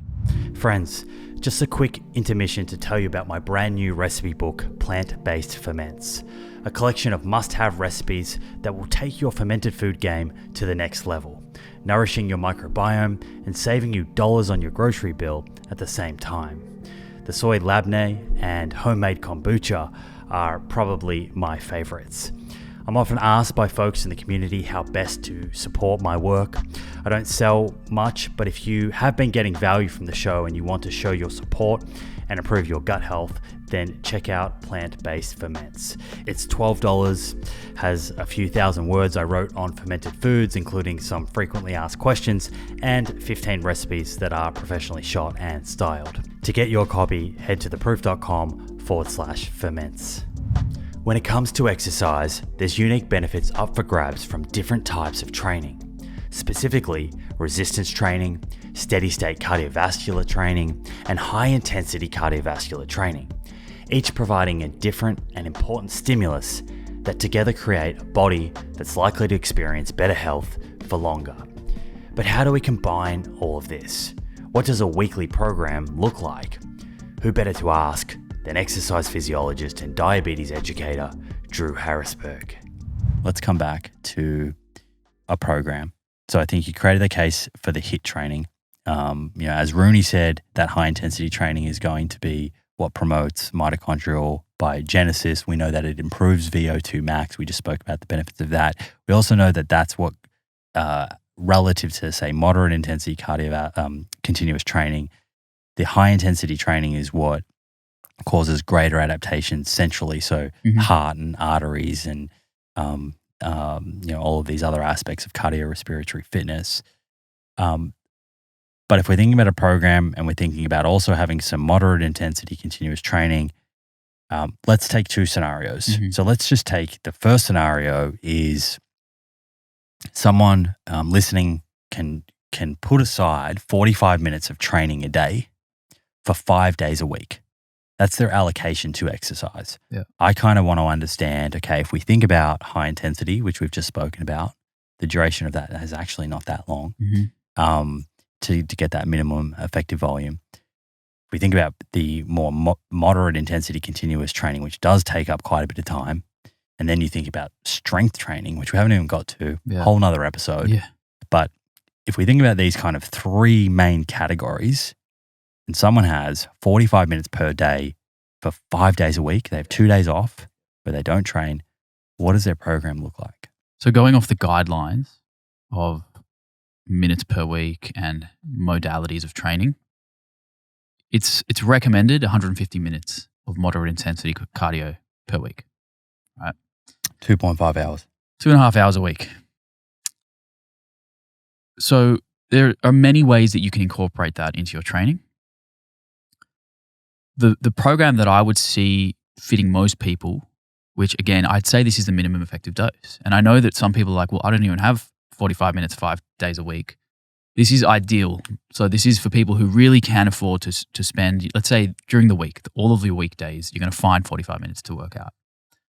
If you can dedicate 2 of those days to resistance training, you're going to get all the benefits of improving your muscle strength, which helps lower the risk of falling as you age, improves your bone mineral density. And the minimum effective dose for resistance training, if you actually want to grow bigger, is the frequency is train each muscle group twice a week. So that is sort of the sweet spot right there. So what you would do is you would have 2 full body workouts per week and you can space them out. You have a day or 2 of rest between those, right? So twice a week, full body. Can I ask you a question on those? Sure, yeah. So you got 45 minutes to do a full body workout. Yeah. My understanding is that you want to ideally be getting sort of 10 sets in a week for most muscle groups as a minimum amount of sets. Would that be? Yeah, spot on. That'd be right. So when you're creating that full body workout, this is probably a whole nother episode, but just in sort of high level, what I'm kind of hearing from you is you would create that in a way so that you would be doing sort of 5 sets of a given body part in one of those sessions. Yeah. And then another 5 sets of that same body part in the next session, which would equate to 10 sets for the week. Right. You are correct in that the minimum dose would be about 10 sets per muscle group per week, but that's for hypertrophy. We're talking people who really want to grow bigger muscles. This for me is more of like the baseline healthy for an individual that wants to be healthy and doesn't actually care about really optimizing hypertrophy. Right. Because if you're trying to fit 10 sets per week per muscle group across 2 workouts and you're doing full body, 2 times a week is not enough to distribute Right. that 45 volume. minutes is not going to be long. Right. So the frequency would have to increase. You'd have to do full body maybe 4 or 5 times a week to get enough volume per body part so that you get your 10 Unless sets. you work out for 90 minutes. Correct. And then you're going to have fatigue. So this is someone like, sorry, Mum, but this is for you. Like, Okay, but then let me play devil's advocate here. So if we're focusing mostly on strength, what sort of rep range are we talking about here? is strength the goal for this person? Because I would say we stick to moderate repetitions. Mm-hmm. Well, the moderate range typically is 6 to 12. Right. So the strength range, we would say 6 reps and below. I think for most people, it's unnecessary. 6 to 12 is the most time efficient, bang for your buck. You're going to get the stimulus.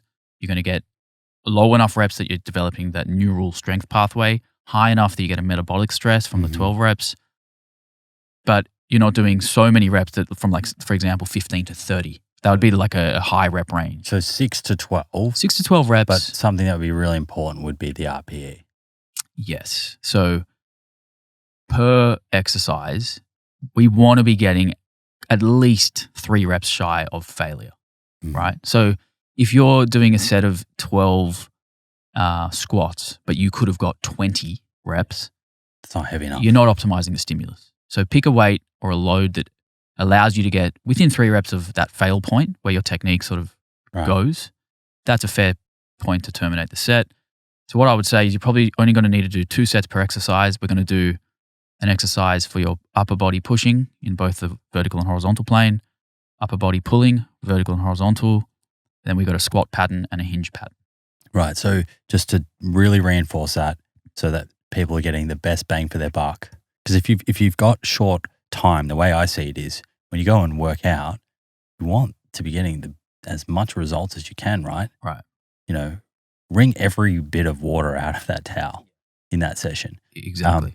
And so when you say 3 reps left, and we covered this on a previous episode, but basically when you decide that you're finishing that set, you need to be, it's going to feel hard. Oh, yeah. Right. So give me an idea as to what 3 reps left actually feels like. So if someone that hasn't trained that much is kind of thinking, okay, I'd like some indications as to whether I'm actually taking a set to that point. Okay. So 3 reps short of failure is equivalent to an RPE of 7 out of 10. Okay. 10 out of 10 is I cannot do another repetition. I'm done. Right. Even if I try as hard as I can with a spotter, with 7 people motivating me, screaming in my face and a gun to my head, I can't move this weight. That's a 10 out of 10. 7 out of 10 is I can feel a significant burn. My velocity of repetition has slowed down. I'm starting to grind a little bit. So it doesn't look like my first rep. And I want to stop, but I know I could probably do a few more. Mm-hmm. That's probably where you want to be. So what would happen if you go into the gym and you still do your 45-minute workout, but you finish everything on an RPE of 5? So very mild burn, not much, and you had quite a lot of reps. Like, you're still going to get some benefit? Yes, you definitely will, depending on your rep range, of course. But yes, you will get benefit at 5 reps in reserve. Are you optimizing it? No. And if you really want to get, better and better and progressively overload, over time, you're going to have to get closer and closer to that 0 reps in reserve. So essentially, like, if you're programming intelligently, you'll increase your volume over time, but you'll also have workouts where you do go to failure. Mm-hmm. But if you train in failure all the time, you're just going to burn out over time. We spoke about it on a previous study that we brought up on an episode before, chronic failure training, what it does to the body. But essentially, we're going in twice a week, full body workouts, and the workout density here is important. So I would structure this. It's called agonist-antagonist supersets, which is just a fancy way of saying you're going to pair together exercises that are opposing muscle groups. So like pushing and pulling muscles. When the pushing muscles are resting, the pulling muscles can work. So that allows you to be very time efficient. Get more squeeze volume more in that 45 minutes. Correct. Like if you just did everything and rested for 1 to 2 minutes per exercise, well, you're missing out on that 1 minute of rest where you could be doing muscles that are fresh, and you're not going to tax the muscles that you just worked. So we're going to pair them up in supersets, push, pull, maybe legs, core, and we're going to just crank out 45 minutes straight, couple sets per exercise. We're going to do that twice a week. On your other days, you're going to do cardio, right? So we've done 2 days of resistance, 3 days of cardio. Here, we're going to combine the moderate intensity and the HIIT training into the one session, but we're going to do our moderate intensity training first for let's say you've got the 45 minutes, right? 40 minutes on the bike. And for your last 5 minutes, 4 minutes, whatever you want, you're going to do that HIIT bout that we just spoke about.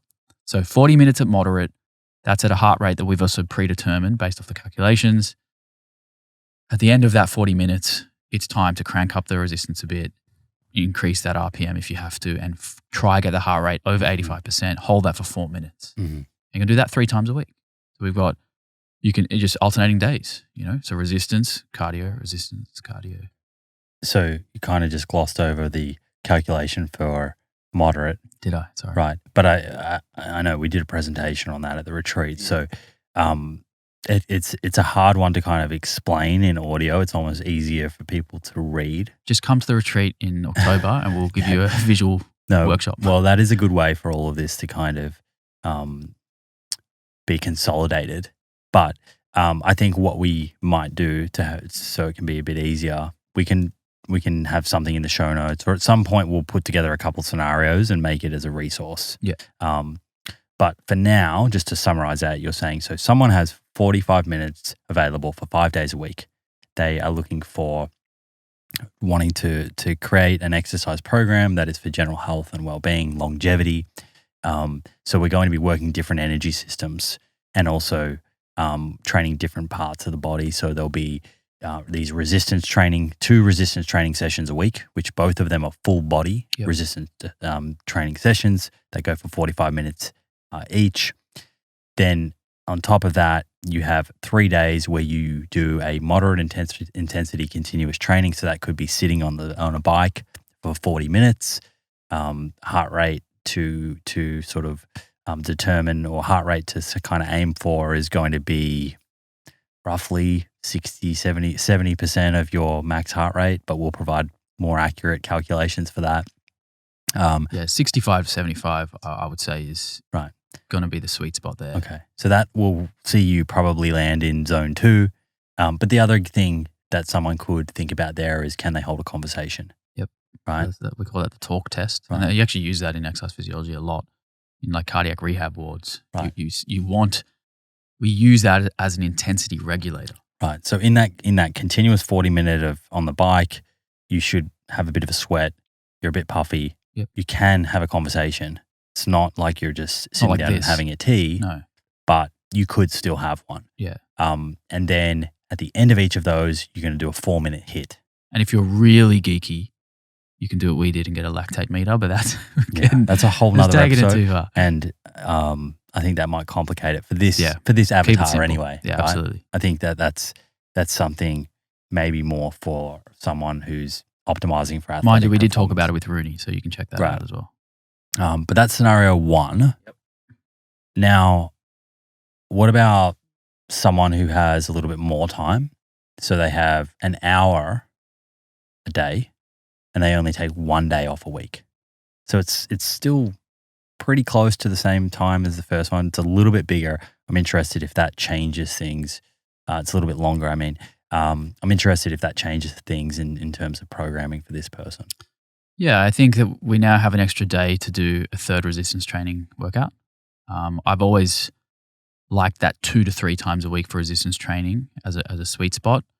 And there have been position statements saying that 2 to 3 times a week is recommended, where you're going to get like a lot of benefits, whilst 4 or 5 times a week may not necessarily take you that much further unless you're like a bodybuilder with specific goals. But for the general population who want to be strong, build some muscle, improve their bone mineral density, 2 to 3 times a week in the gym is going to do just fine. And again, I would do these as full body workouts. There are other splits you can do. You can do upper lower splits, but again, you need more frequency for those. So if you're doing an upper lower split, you'd need probably 4 days in the gym would be the optimal frequency, because we want to hit upper body twice a week and lower body twice a week. But here we've only got 3 days. Let's go full body again. The exact same thing with a day off in between. Right. When I say day off, I'm not saying a day of complete rest, but we can do the cardio on those days again. So we'll have those 3 moderate intensity continuous training days where we're in the zone 2 on a bike or whatever mode you want to do it on. Or if you don't mind training a certain body part on a different day of the week each week, right, you could turn that into an 8-day week. Exactly. Right. Yeah, we talk about this in 7 days, but you could. It's called asynchronous training, where instead of just starting every week on that Monday workout, it'll look different each week if you do it in 8 days. And take an 8-day block. That could be push, pull, legs. Correct. Yeah, push, pull, legs, upper, lower, full body, or you could do a total bro split where you just pick a muscle group and hit it in one go. But okay. I do think if we're just simplifying it for minimum dose, 3 resistance trainings a week of full body, 3 cardios of moderate intensity, at the end of those zone 2s, you can throw on that 4-minute interval of HIIT at the end. But we've also now got another opportunity to do a HIIT day where there's a specific day that we're going to absolutely dedicate to HIIT training, where we can get those 4-minute intervals. All right. So you can add in that extra day if you want. You can swap out, say, one of the moderates. Okay, got you. And put in a dedicated 4x4 minute interval HIIT day where you're sort of essentially giving that 35-40 minutes of HIIT training. Mm-hmm. So there's so many different options and ways to do it, but just think about the dosing, think about what the guidelines are saying. We've got those, 150 minutes a week of moderate, as long as you're hitting that, resistance 2 to 3 times a week at the intensities we just spoke about, and at least taking 1 or 2 of your cardio workouts to that high intensity interval training zone, then you're covering your bases. The total time that you're spending in moderate continuous at that 65-70% of your max heart rate is going to be much longer than the time you're spent at the 90% heart rate doing HIIT training. Exactly right. Intensity duration trade-off. If you're able to do HIIT for 60 minutes, you're not doing HIIT. I'm sorry. It's meant to be so difficult that 4 minutes is... Is that where the 80-20 kind of saying comes from? Yeah. I had a conversation with a friend of mine when I was getting my coffee this morning, who was an ex-pro cyclist. And I said to him, hey, mate, have you heard of zone 2 training? He's like, mate, zone 2, it's all we do. Like, he laughed at me. He's like, of course, that's like 80% of our base. So a lot of cyclists who, although in their event, they're not cycling in zone 2, they train in zone 2, meaning they train at a lower intensity that's easier than what they would do in their performance. Mm-hmm. Because, and in his words, he goes, yeah, mate, that's how you build your base.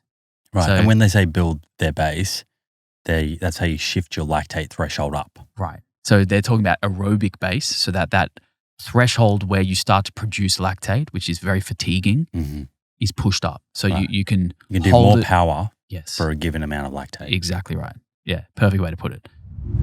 My dad's mother had vascular dementia, a beautiful lady that I have many incredible memories with. But sadly, the last handful of years of her life were marred by severe dementia. The person that we knew, although they're in a physical form, had left us mentally. It was extremely sad. And today, my mother's mum, my other grandma, also suffers from vascular dementia. She's in her mid-90s, a great innings by most standards, but has progressively lost her memory and ability to recognize those around her. With that, although being looked after extremely well, with daily visits from her family, her quality of life has greatly deteriorated. And if there's one thing that I fear most, it's following in their footsteps, losing my memories and the connection with those around me. Fortunately, like most chronic diseases, while they may not be completely avoidable, there are things in our control that we can do within our lifestyle to improve our cognitive function, to keep our memories with us for longer. Globally, Drs. Dean and Ayesha Sherzai top the list as neurologists publishing research, who are also on the ground, working in the community, helping people take the science and put it into practice. So with all of that in mind, is it possible to get to, say, in our 80s, mid-90s, and feel just as sharp cognitively as we are in our 30s, 40s, and 50s? Oh, by all means.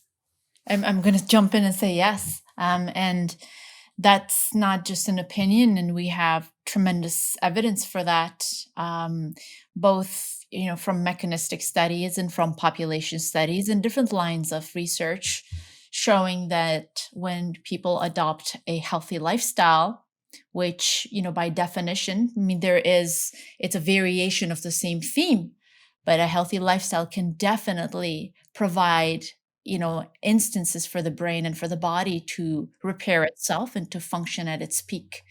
And obviously it's not, a superfood that does that. It's not a specific kind of regimented, eating pattern that does that. It's a comprehensive and a multifaceted approach to lifestyle, which includes exercise and movement and nutrition and stress management and sleep. Can sound overwhelming, but if all of it is done in a systematic way, absolutely the body can flourish and repair itself. Dr. Wareham. We have examples of such individuals. I mean, we've been really, we've been lucky that we worked, at Loma Linda, and Loma Linda is a blue zone, as Simon, we've talked about that in the past. And there are individuals who are in their 80s, 90s, even in their 100s, and they're thriving. And when you look at their lifestyle, it's indicative of what a healthy lifestyle can do. I mean, Dr. Wareham was a surgeon in Loma Linda, and he was doing open to closed surgeries till age 95, right? Yeah. And after age 95, he decided to retire because he wanted to travel. And, after a very short period of illness, he passed away on his own terms at the age of 104, 104, 105. And we have examples of that. Many examples of that too. So yes, it is quite possible. I'd love to see some more data, and I'm sure it's coming from AHS2, or I think there's an AHS3 cohort looking at neurodegenerative disease, because I think from memory I've only seen it in the AHS1 cohort. Have you heard any plans for the kind of researchers looking at those cohorts to investigate the incidence of neurodegenerative diseases within that population? We did a paper on Advanced Health Study, a sub-cohort called the Religious Order Study, which was 500 people who did really robust neurocognitive testing. It's called California Verbal Learning, CVLT.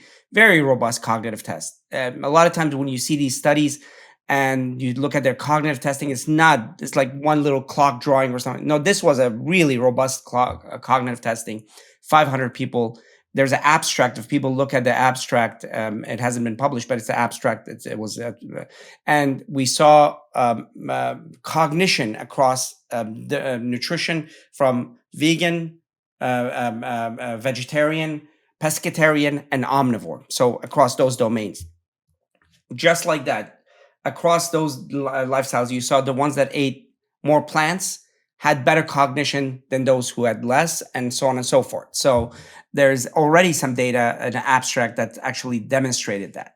And we're hoping that there will be more of this as well. And then when you look at other studies, like Ayesha was the lead in the California teacher study, which is the largest, 133,000 people, and you found amazing stuff. Yeah, absolutely. As far as longevity is concerned, I mean, there's a direct association between a healthy lifestyle, which includes movement and exercise, and longevity in the California teacher study, as well as the Northern Manhattan study in New York at Columbia University, where my mentors conducted the research. So it's a pretty solid statement to say that movement and exercise and a healthy lifestyle leads to longevity, and not just longevity, but very active years later on as well, because one could live a long life, but if you're not moving and if you're in a state of disease, that's probably not helpful.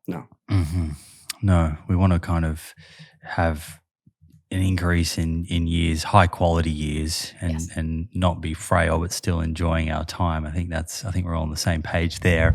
Let's say, for example, you get to your 30s and you don't do any exercise, that by the time you get to your 50s, you will have lost more muscle tissue than you otherwise would have if you were doing some resistance training and you had that sort of paired with good nutrition, etc. My question to you is, let's say that someone listening is in their early 50s and they were active as a kid, doing lots of school sport and sport on the weekends. But then they got to their late 20s, 30s, 40s, and life got busier. They had children, they were working, and their physical exercise sort of took a back seat. Mm-hmm. Would you see any type of brain atrophy or shrinking as a result of that? And can you reverse that? So in your 50s, if you decide to really to take up an exercise regime, is there a capacity to restore some of that brain function and actually grow neurons at that stage in your life? The short answer is yes, absolutely. So as far as neurogenesis or creation of neurons are concerned, there is evidence that we do have neurogenesis that occurs throughout our life, that is propagated with two different types of activities, if I had to categorize them, with physical exercise and with cognitive activity. But the number of neurons that are generated in an adult is not as important as the connections that are created between the pre-existing cells. Mm-hmm. And the boost in cognitive function that we see due to exercise and cognitive activity is not because of neurogenesis. It's mostly because of that cognitive reserve or the neuroplasticity that takes place. And neuroplasticity is a term that is used for creation of these connections between cells. And the numbers are incredible. They're crazy. So, each neuron, we have 87 billion neurons after the process of the programmed cell death during childhood. We're left with 87 billion neurons. And these neurons each can make as little as 2 connections or as many as 30,000 connections. So you just do the math of how exponential that volume is. These connections are made and broken at any moment during our life, during adult life. And there's no particular instance unless somebody is left with, a huge brain injury where, part of the brain is completely gone. That process of neuroplasticity keeps on, happening as we age. And we have studies that show that when people engage in physical activities, or let's go with the example of what you said, people who are not even engaging in physical activity, if they maintain a cognitively active life, they continue to make those connections. And the connections are translated in the thickness of the cortex, of the gray matter. And they've done studies, imaging studies of MRI, seeing that people who actually have active lives, they actually have thicker gray matter. The volume of the hippocampus, which are the parts of the brain that basically process memory, they grow as well. So yes, this continues to happen throughout our life, and it's phenomenal to see that. Mm-hmm. Okay.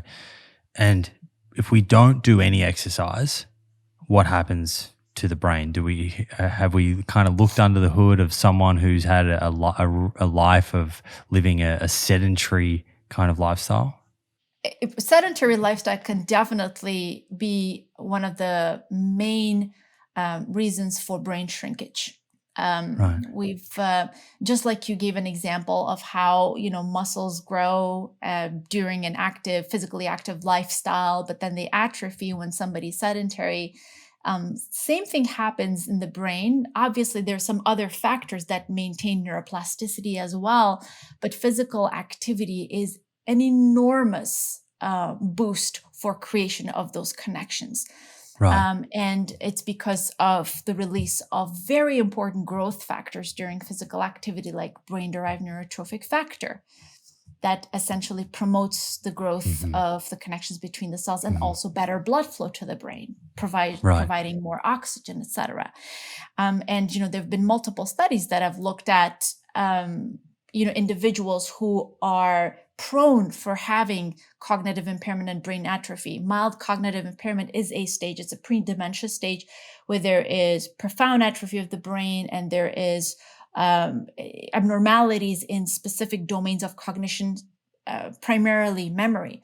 And when patients with MCI were subjected to a regimented exercise program, specifically strength training, over time, over 6 months, they literally grew their brain. Their hippocampus enlarged. Wow. Their neurocognitive scores improved. As a matter of fact, in one study, they showed that about 47% of them were able to reverse their diagnosis of mild cognitive impairment and get back to normal again. Gosh, what was the prescription there? What kind of dose of resistance training? Was that once a week, twice a week, 3 times a week? Yes, for this particular study, they were exposed to 3 days of strength training, and that included things like leg press and seated rows and mostly core exercises and leg exercises. And when they did some factor analysis, leg exercises seemed to do, to give most benefit as far as cognition is concerned. And they essentially followed that for 6 months. And at the end of the 6 months, they did neuroimaging and neurocognitive analysis, and the results I mentioned earlier. Yeah. The fun thing about this particular study was that even 18 months later, without continuation of that regimented exercise activity, people tended to benefit from it, which means that their scores actually remained high. Right. And their brain function was incredibly, improved, which says a lot about that response after a very regimented bout of exercise, that it lingers for months to years. And just to remind, this is not just individuals who normal individuals, not young people. These were pre-Alzheimer's patients. Right, MCI. Right. Every time we eat a meal, we're eating for two. Ourselves and the trillions of microbes that take up residence in our gut, primarily our large intestine. The parts of our food that escape digestion in our small intestine and pass through to our large intestine and feed these microbes are called prebiotics. Prebiotics can be broken down further into 3 main classes: polyphenols, resistant starch, and prebiotic fiber.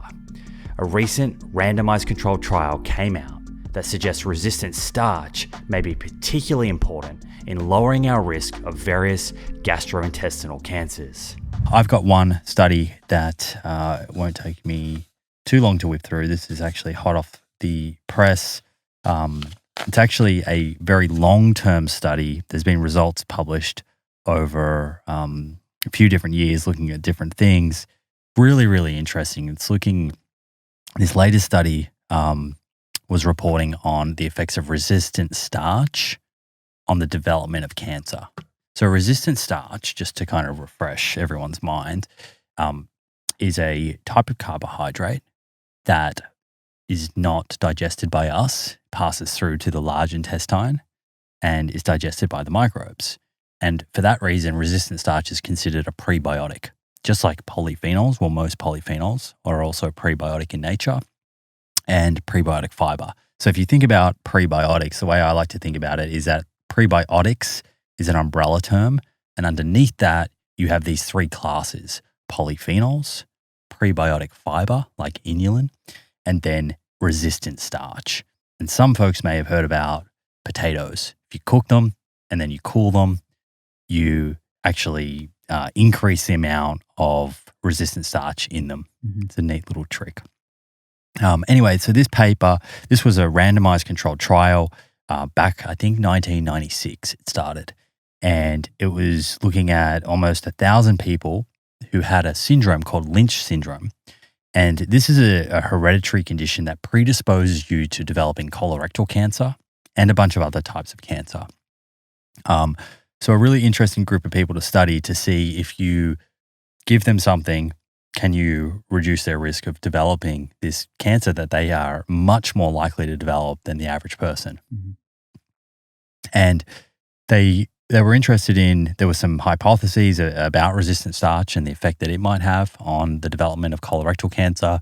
Also aspirin So they tested both of those. They had a randomized process, and this was conducted across the world. I think 43 different clinics around the world did this. It was double-blind, placebo. And so there was resistant starch, aspirin, or a placebo pill, right? You didn't know which one you were given. Mm-hmm. And they were given these supplements, whichever one that they were randomized to, for about a 5-year period, okay? And really, really well thought out, the researchers decided to follow up those subjects over at least a 10-year period. I believe they're still following the ones that are still alive afterwards, because it might be that the taking resistant starch or aspirin might not have an effect on cancer for many years to come. It might not show in the actual period of the study So itself. 5-year intervention. 5-year intervention. And then 10-year and then they follow-up stopped. after that. They stopped taking it. Right. Right. And then they did a 10-year follow-up, which is what I've got in front of me. So I have a 10-year follow-up looking at what happened to these people in terms of their development, risk of developing cancer 10 years later. Mind you, they didn't continue. Right. Remember, they didn't know what they were taking. Mm-hmm. So it wasn't like, Drew, you're in the study, you're taking resistant starch, and at the end I tell you you were taking resistant starch, and, off you go and you decide to keep taking it. You didn't know. You were blinded. Yeah. It was in a pill form. You weren't like I was eating about to say, green banana or something. Is it possible that people ate resistant starch unknowingly in their diet? Well, they might, but because they're randomized, you'd expect that to be evenly distributed, right? Yep. So this is an exposure to something over and above diet. Got it. And you would expect in a group where you randomize that the kind of diets are similar, right? You've controlled for that. Yep. So what's just amazingly fascinating is that at this 10-year follow-up period, they found that those who were randomized to the resistant starch group had a 60% reduction in cancer incidence. Wow. And they started with the same relative risk? This was just a group of people with Lynch syndrome who were randomized to the 3 groups. Wow. Right. So again, the way randomization works is, if it's done correctly, that you have an even distribution of people in each group. Yep. Age, BMI, any other risk factors, smoking, alcohol consumption, all of that, right? Which is one of the benefits of a randomized controlled trial over epidemiology, even though you can sort of adjust for some of that stuff. So they had this strikingly large reduction. It wasn't actually colorectal cancer. It was the upper digestive tract cancers where they saw these big reductions in risk. And there are kind of some proposed mechanisms that maybe can help explain it. I think the researchers said here, we think that resistant starch may reduce cancer development by changing the bacterial metabolism of bile acids, and to reduce those types of bile acids that can damage our DNA and eventually cause cancer. However, this needs further research. But this is just another really sort of big tick for a plant-rich, whole plant food-based diet where, foods that are rich in resistant starch are things like oats and barley, all of your legumes, rice, potatoes. As I said, particularly if you take rice or potatoes and you cook them and then let them cool, you have increasing amount of resistant starch in them. And there's a name for that process. I think it's starch retrogradation, I think is what it's called. I can put a link to one of the papers in there, but I looked up one of the papers because I was interested. Well, if you cool the potato and then you cook it again, does it get more resistant starch? Or does it go back? Well, what if it cools twice? It doesn't. Well, I'm not sure, but that's a good question. If you cook it again and then let it cool. I didn't see a paper that looked at that, but I did look at one that cooked it, cooled it, and then looked at the amount of resistant starch in it, cooked it again. And if you wanted to heat your food and eat it, and it didn't change it, you still had the increased amount, which is really, really interesting. Essentially, what happens is when you cook it, you take that a carbohydrate that is digestible, and it changes its form into an indigestible carbohydrate, which becomes a resistant starch. Interesting. And if you were recommending to people, how many times per week would you try? Well, this resistant study was giving people a supplement of resistant starch, which was equivalent to having 1 green banana a day. starch? Okay. So like you obviously know what a green banana is, Right. when you buy them, which is really, this makes me laugh. This makes me laugh a lot because I saw Paul Saladino, he did a video saying that green bananas are toxic because of resistant starch. So if a 60% reduction in cancer He's risk toxic. is Toxic. considered I'll take toxic, it. Yeah. I'll take it. perhaps toxic isn't such a bad thing, Paul.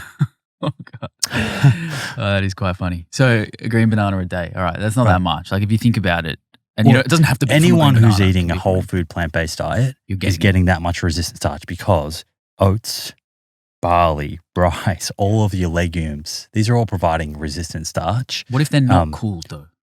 They still contain still a have fair it, bit, okay. but I do think having some potatoes that have been cooled is Sure. is a great idea if you like them. Work them in, and yeah, this is not a study that I'm kind of highlighting, which is going to radically change many of the listeners' diet, Sure. but it's helping explain. I think why I think it's interesting is that we see diets like Mediterranean diet, for example, which has arguably the most research on it. Time and time again, you see that style of diet, which is very rich in plants, is associated with reduced risk of cancer. Mm-hmm. And there are going to be many reasons. It's not that it's just resistant starch. Think about all of the polyphenols and other compounds that are in plant foods. But this is just highlighting, it's just interesting that a study looked just at resistant starch and found such a significant effect. Yeah. So I think that's neat. I'll link to that into the show notes. So you think throwing a green banana in a smoothie would be an easy way to do it as well, right? Like, because green bananas don't taste that good, let's be honest. Yeah. They're furry, they're kind of a funny texture. But I imagine you could mask it in a smoothie quite easily, throw some berries in there, something sweet. I don't know, maybe a ripe banana and a green banana. If you could do that. Unless you're scared of too much fructose. I agree. I think the green bananas are, they're not my idea of a mind you can get really supplement, enjoyable green banana snack. supplement. Right, you can get the resistant Powdered. starch powder. Right. That's Do that too. available most places. That's awesome. Cool study. Mm. So what was that? 60% reduction in cancer risk. That's solid. They took it for 6 years. Yeah. And then they stopped. And 10 years later they had this improved. Yeah. That's awesome. Love it. Readers of my book, The Proof is in the Plants, will know that there is a very strong link between the food we eat and the health of our planet, and that I'm very much of the view we should take the steps we can on an individual level to lower the environmental footprint of our diet. Show regular and environmental scientist Nicolas Carter reminds us of what's contributing to climate change and where agriculture fits within the context of all contributors. I think it would be good to just go back over some of the higher, sort of high level territory on what's contributing to climate change and biodiversity loss, etc. I'm sure that some people out there have been led to believe or have heard that, really tackling climate change is about addressing fossil fuels. And the focus needs to be on the way we produce energy, and we shouldn't be having these discussions about agriculture. And, I think I'd go as far as to say is that some folks may have heard that the energy industry is pointing the finger to agriculture to shift some of the blame. So how do you sort of reconcile this, or can you reconcile this for us? When you think of climate change as a whole, what are the major contributors to it that sort of threaten our existence, so to speak? And what sort of data are you using to kind of determine that? Yeah, so I think I'd start off with just saying that it's absolutely true that we focused almost exclusively on carbon dioxide, mostly from fossil fuels. And there is some good reason for that. This has been the biggest contributor to warming from CO2.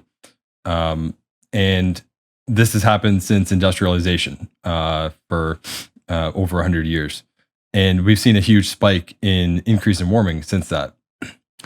At the same time, what's also true is we will not limit global warming to 1.5 degrees, which is the Paris Agreement goal.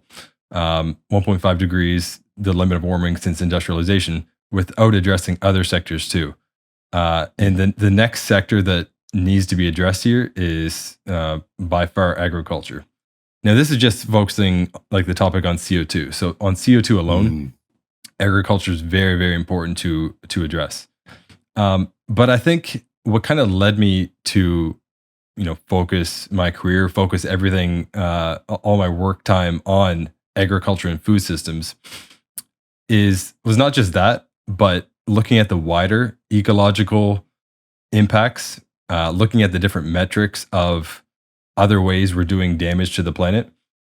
And when widening that, just for example, with greenhouse gases, widening that to methane, which is a greenhouse gas that's 86 times as potent as CO2 over about a 20-year period.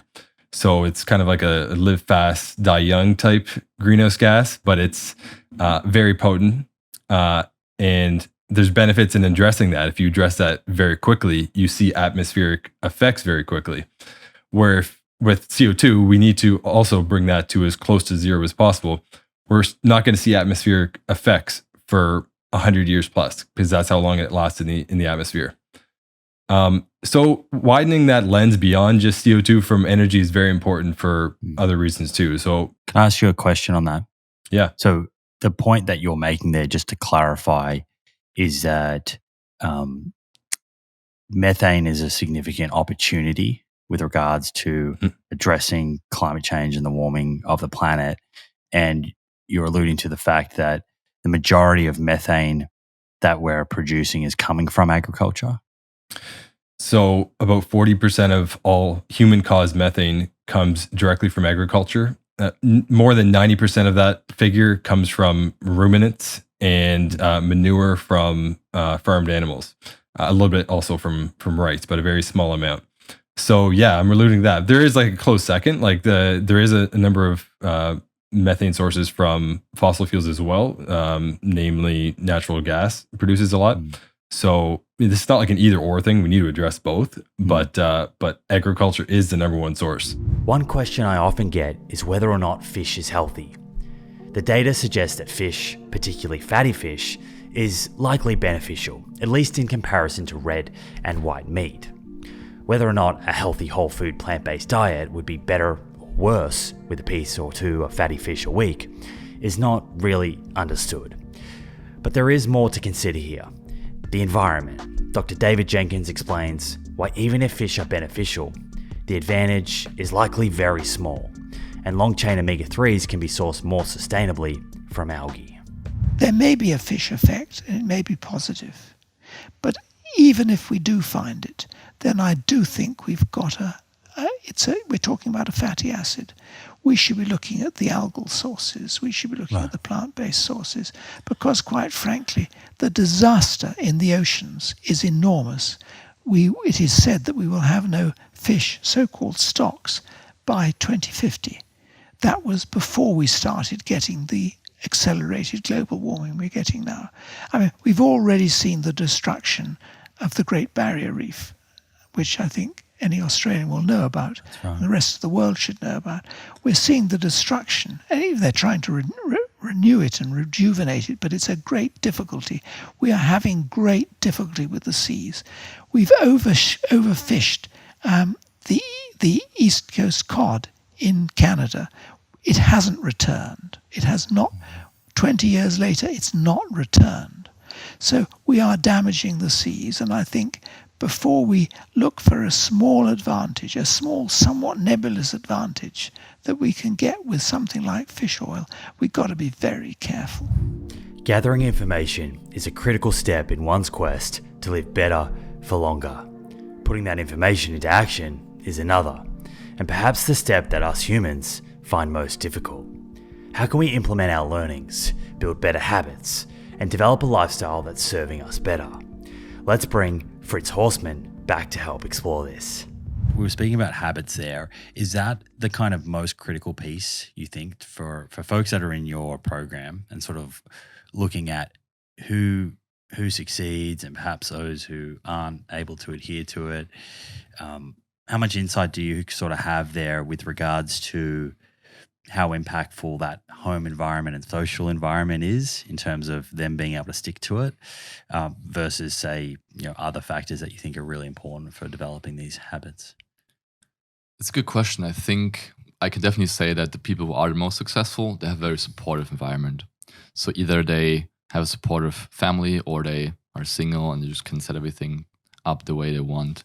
And I think people who are struggling to make the habit changes, I have a pretty intense story. One of our clients, she was like on a good path and crushing it, and then her husband put obstacles in her way by choice. Like he bought treats, he bought chocolate and put it in front of her, like in the cupboard and everything, to make her life harder. And it was hard for her, and she wasn't allowed to like build a at-home workout station, all that. So I think environment can make a huge difference. That's interesting. Why do you think he wanted to do that? I mean, probably because I'm asking you to speculate, but it was probably because he saw himself in the mirror. Like she was a mirror of his habits and his actions, maybe. Right. So he looked at her. She was like losing weight, crushing it, eating healthy. They were drifting apart a little bit, perhaps too. Yeah, they were drifting apart, and he was realizing, wow, I'm not putting in the work, so I have to sabotage her to keep her down, maybe, right? I mean, again, we're speculating, but it's interesting because people who love you, people don't like change. So when you start changing, like your habits, you go into the gym, you're losing weight, you're finally feeling better. Like when they see that, obviously they love you, but they don't like change. They're like, hey, you are changing. And then they want to like keep you in the old habits, and they put like certain identities on you, even like, you are always the person who eats the most, or you've always been a foodie, and all these things, these comments that you get at Christmas table or Thanksgiving, like these really stick with you. When someone puts an identity on you, yeah, it's sometimes tough to break out of that. It's like, yeah, I've always been this person. So yeah, you're right. Like that whole you've changed. Change is always, or not always, but very often sort of cast in a very negative light. But you mentioned before about evolving. And, in many instances, change is very positive and powerful for that individual and necessary. Yes, absolutely. So if you have family or friends who tell you that, they still love you. They tell you that because they love you. But then just go internal and ask yourself what's important for you, and maybe what people can you add to your life that will make your life easier. So what other things, what are like the other top things that might trip people up and sort of see them a little bit derailed, so to speak? I think like there's a bunch of things that could happen. Obviously everybody has, and that's interesting because I think a lot of coaches or fitness content is really like complicated, and they don't realize that the normal person has a lot of things going on in their life, like work, bringing kids to school, there's a problem with the sink, like all these things that come before working out, right? Working out is not the normal priority, or eating healthy. So acknowledging that and then looking at the obstacles and overcoming them like hand by hand would be the idea. What are the things I would say? Just on that before you move forward, I think that point you just made then is something the science community need to strongly consider in study design. So when you look at all these studies and we see, because we get no insight into who are the subjects from a behavioral point of view. Yes, they lost weight, they regained it, but there's no qualitative information. What were their home circumstances? What were their relationships like? How were things at work? Stress levels, all of that sort of stuff would, I think, help fill in some of the gaps in the literature. But anyway, carry on. Love that. That's a good point. I think the biggest challenge, to be honest, like I want to give you the tactical things. I want to say like snacking and like dinner and like social events. But I think the biggest thing is it's in their mind. It's in their head. mindset is this word you see online, like it's a buzzword, but it's really like how you think about yourself, about your identity, and about what's possible. So a lot of people, I think, subconsciously, they don't really believe in themselves they can actually do it. And then when things come up like, hey, gym is closed, or oh, I don't have time for meal prep, like those things are tactical things. And we can talk about it too. I have definitely tips. But it's mostly a question of commitment, I think. If you are committed to something, and we all had this, like maybe you had a big project we had to finish, like a big test coming up, or these big events in our life, like we are committed to make it work. Like we'll put in the work to get it done and to pass it, or like to be successful. And if you treat your health like that, you're gonna find solutions. You're gonna be resourceful. You're like, gym is closed, I'll just drop down and do 50 push-ups. I always like to say, if you have a floor, you can exercise, right? You don't need a gym. You don't need equipment. And gravity. That's a good point, yeah. Actually, I need to add that. And I think, if you think about it that way, and just, I think the biggest challenge for people is to get in tune with their why. Like, why am I doing this? Then it makes them overcome any challenge. Like, we've had people in very challenging situations, especially in the last 2 years with everything going on. People losing family members, losing jobs, like all of these things are tough, but because they have this big why and they're committed, they find solutions. And I think that's the biggest challenge. Someone believing themselves and having a big reason why they're doing it, and constantly reminding themselves. Right. That. And I think some of that is like translatable skills. So you do it in one area of your life. I know, like myself personally, let's take the gym, for example. When I was 18, 19, I was always pretty strong, but I definitely wasn't didn't have a lot of muscle. And I just showed up at the gym quite consistently, 3-4 days a week during university, enough to start getting the results. And as you said before, that was, for me, that was hugely motivating. So I was, I had this proven model of just stay disciplined, stay committed to something, and the results come. And that almost acted as a template then afterwards in many other aspects of my life, with whether it was with studying or in business.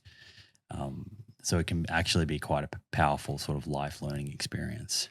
Yes, that's why I love exercising and being on a fitness journey, because it teaches you so much about life and about yourself, and you evolve a lot as you go through it. We have people that we help, and again, I'm just saying this because I've just seen a lot of stories who quit their job, like they lose 20 pounds, more confident, and they're like, I don't want this job anymore. It's not fulfilling me. I'm not really growing here. So they quit their job and they get a much better job, or they get a promotion, or they do other changes because they finally feel empowered to take action. Yeah, that's incredible what confidence can do to someone. It's huge. What would you say to someone who, let's say, they're lacking confidence or lacking motivation and or confidence to get into the gym? And they said, Fritz, I understand what I need to do, but I just don't have the motivation. So there's different layers here. I think one of the biggest layers that I said before is the why. So actually having a reason. I think there's also research on this, actually. I think they had 3 groups in this one study. And it was about going to the gym, right? And who was the most consistent. And the first group just got told, hey, go to the gym. The second group got told, hey, go to the gym at this time and this day. And the third group got told, go to the gym and write down your why and make sure, know why you're going, where you're going, and when it's happening, right? I probably butchered it. It's not but it's that's the message of the study. And what they found is that the last group, most of them went exercise, right? And it's because they had a why. They knew where to go and when to be there. Structure. Yes. And meaning. Structure and meaning, yes. Interesting. And I think those are the 2 things that are crucial, or the 3 things. And then it's just about putting in the action. And then it just becomes normal. It becomes the second nature. And like you said, you see the results.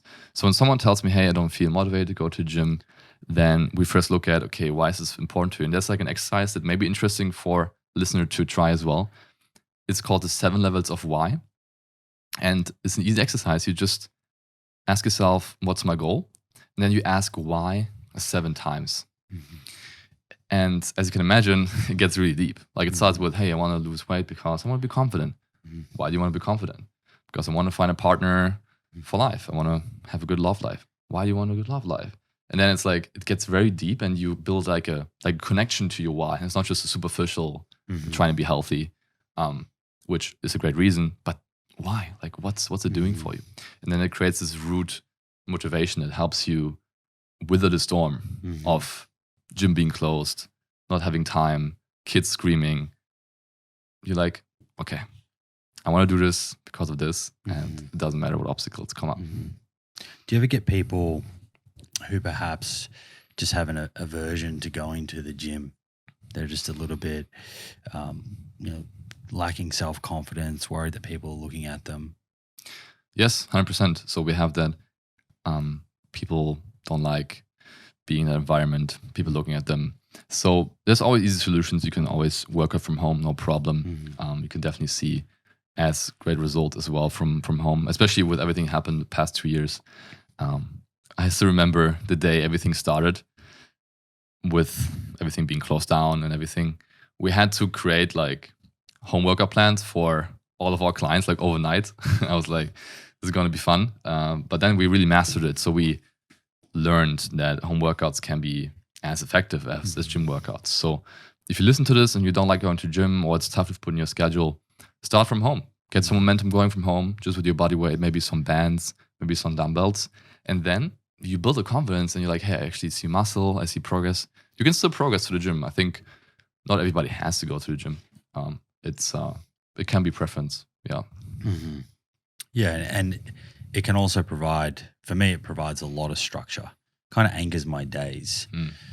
It's because, back to my question about motivation, I can tell you there are days where I do not feel motivated to go to the gym, but I still show up. And it comes back to the structure and it kind of provides a good scaffold for my day.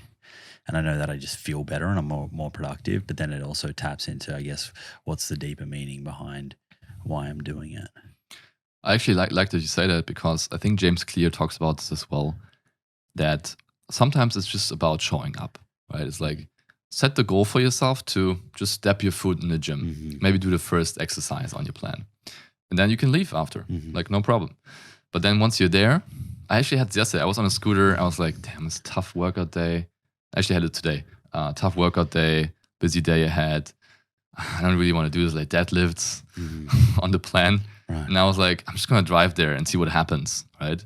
And then I'm there, pulling up the app and just getting after it. So that's a good strategy as well. That is, great tip for folks. Just get there. You'll find it hard to bail once you're in the doors. Especially when you have people there that you know, right? So I kind of knew, okay, Simon might be there. Yeah, so I'm watching those deadlifts. So I'm like, if I come in and the leave. There we go. Thank you for listening to part 2 of our Health and Longevity 2022 year-in review episode here at The Proof. To learn more about the guests and episodes featured within this compilation episode, please check out the show notes. If you enjoyed the episode and have a spare moment, please subscribe to our YouTube channel and or subscribe to The Proof on Apple or Spotify. You can also leave a written review on the Apple Podcast app if you are an Apple user. All of this really does go a long way to helping the show reach more people, which ultimately means greater impact and allows myself and my team to spend more time bringing you high-value content. And if you have any questions, feedback, or suggestions for future topics or guests that you would like to see on the show, please leave those in the comments section on YouTube. I myself and my team make sure that we read all of these. Thank you for being here. Have a great week, and I look forward to catching you in the next episode with Dr. Jill Carvalho, where we discuss saturated fats and cardiovascular disease, covering the importance of dose, the replacement nutrient, and the source of saturated fats. When you have this information on hand, it will help you navigate the forever changing headlines on this area of nutrition.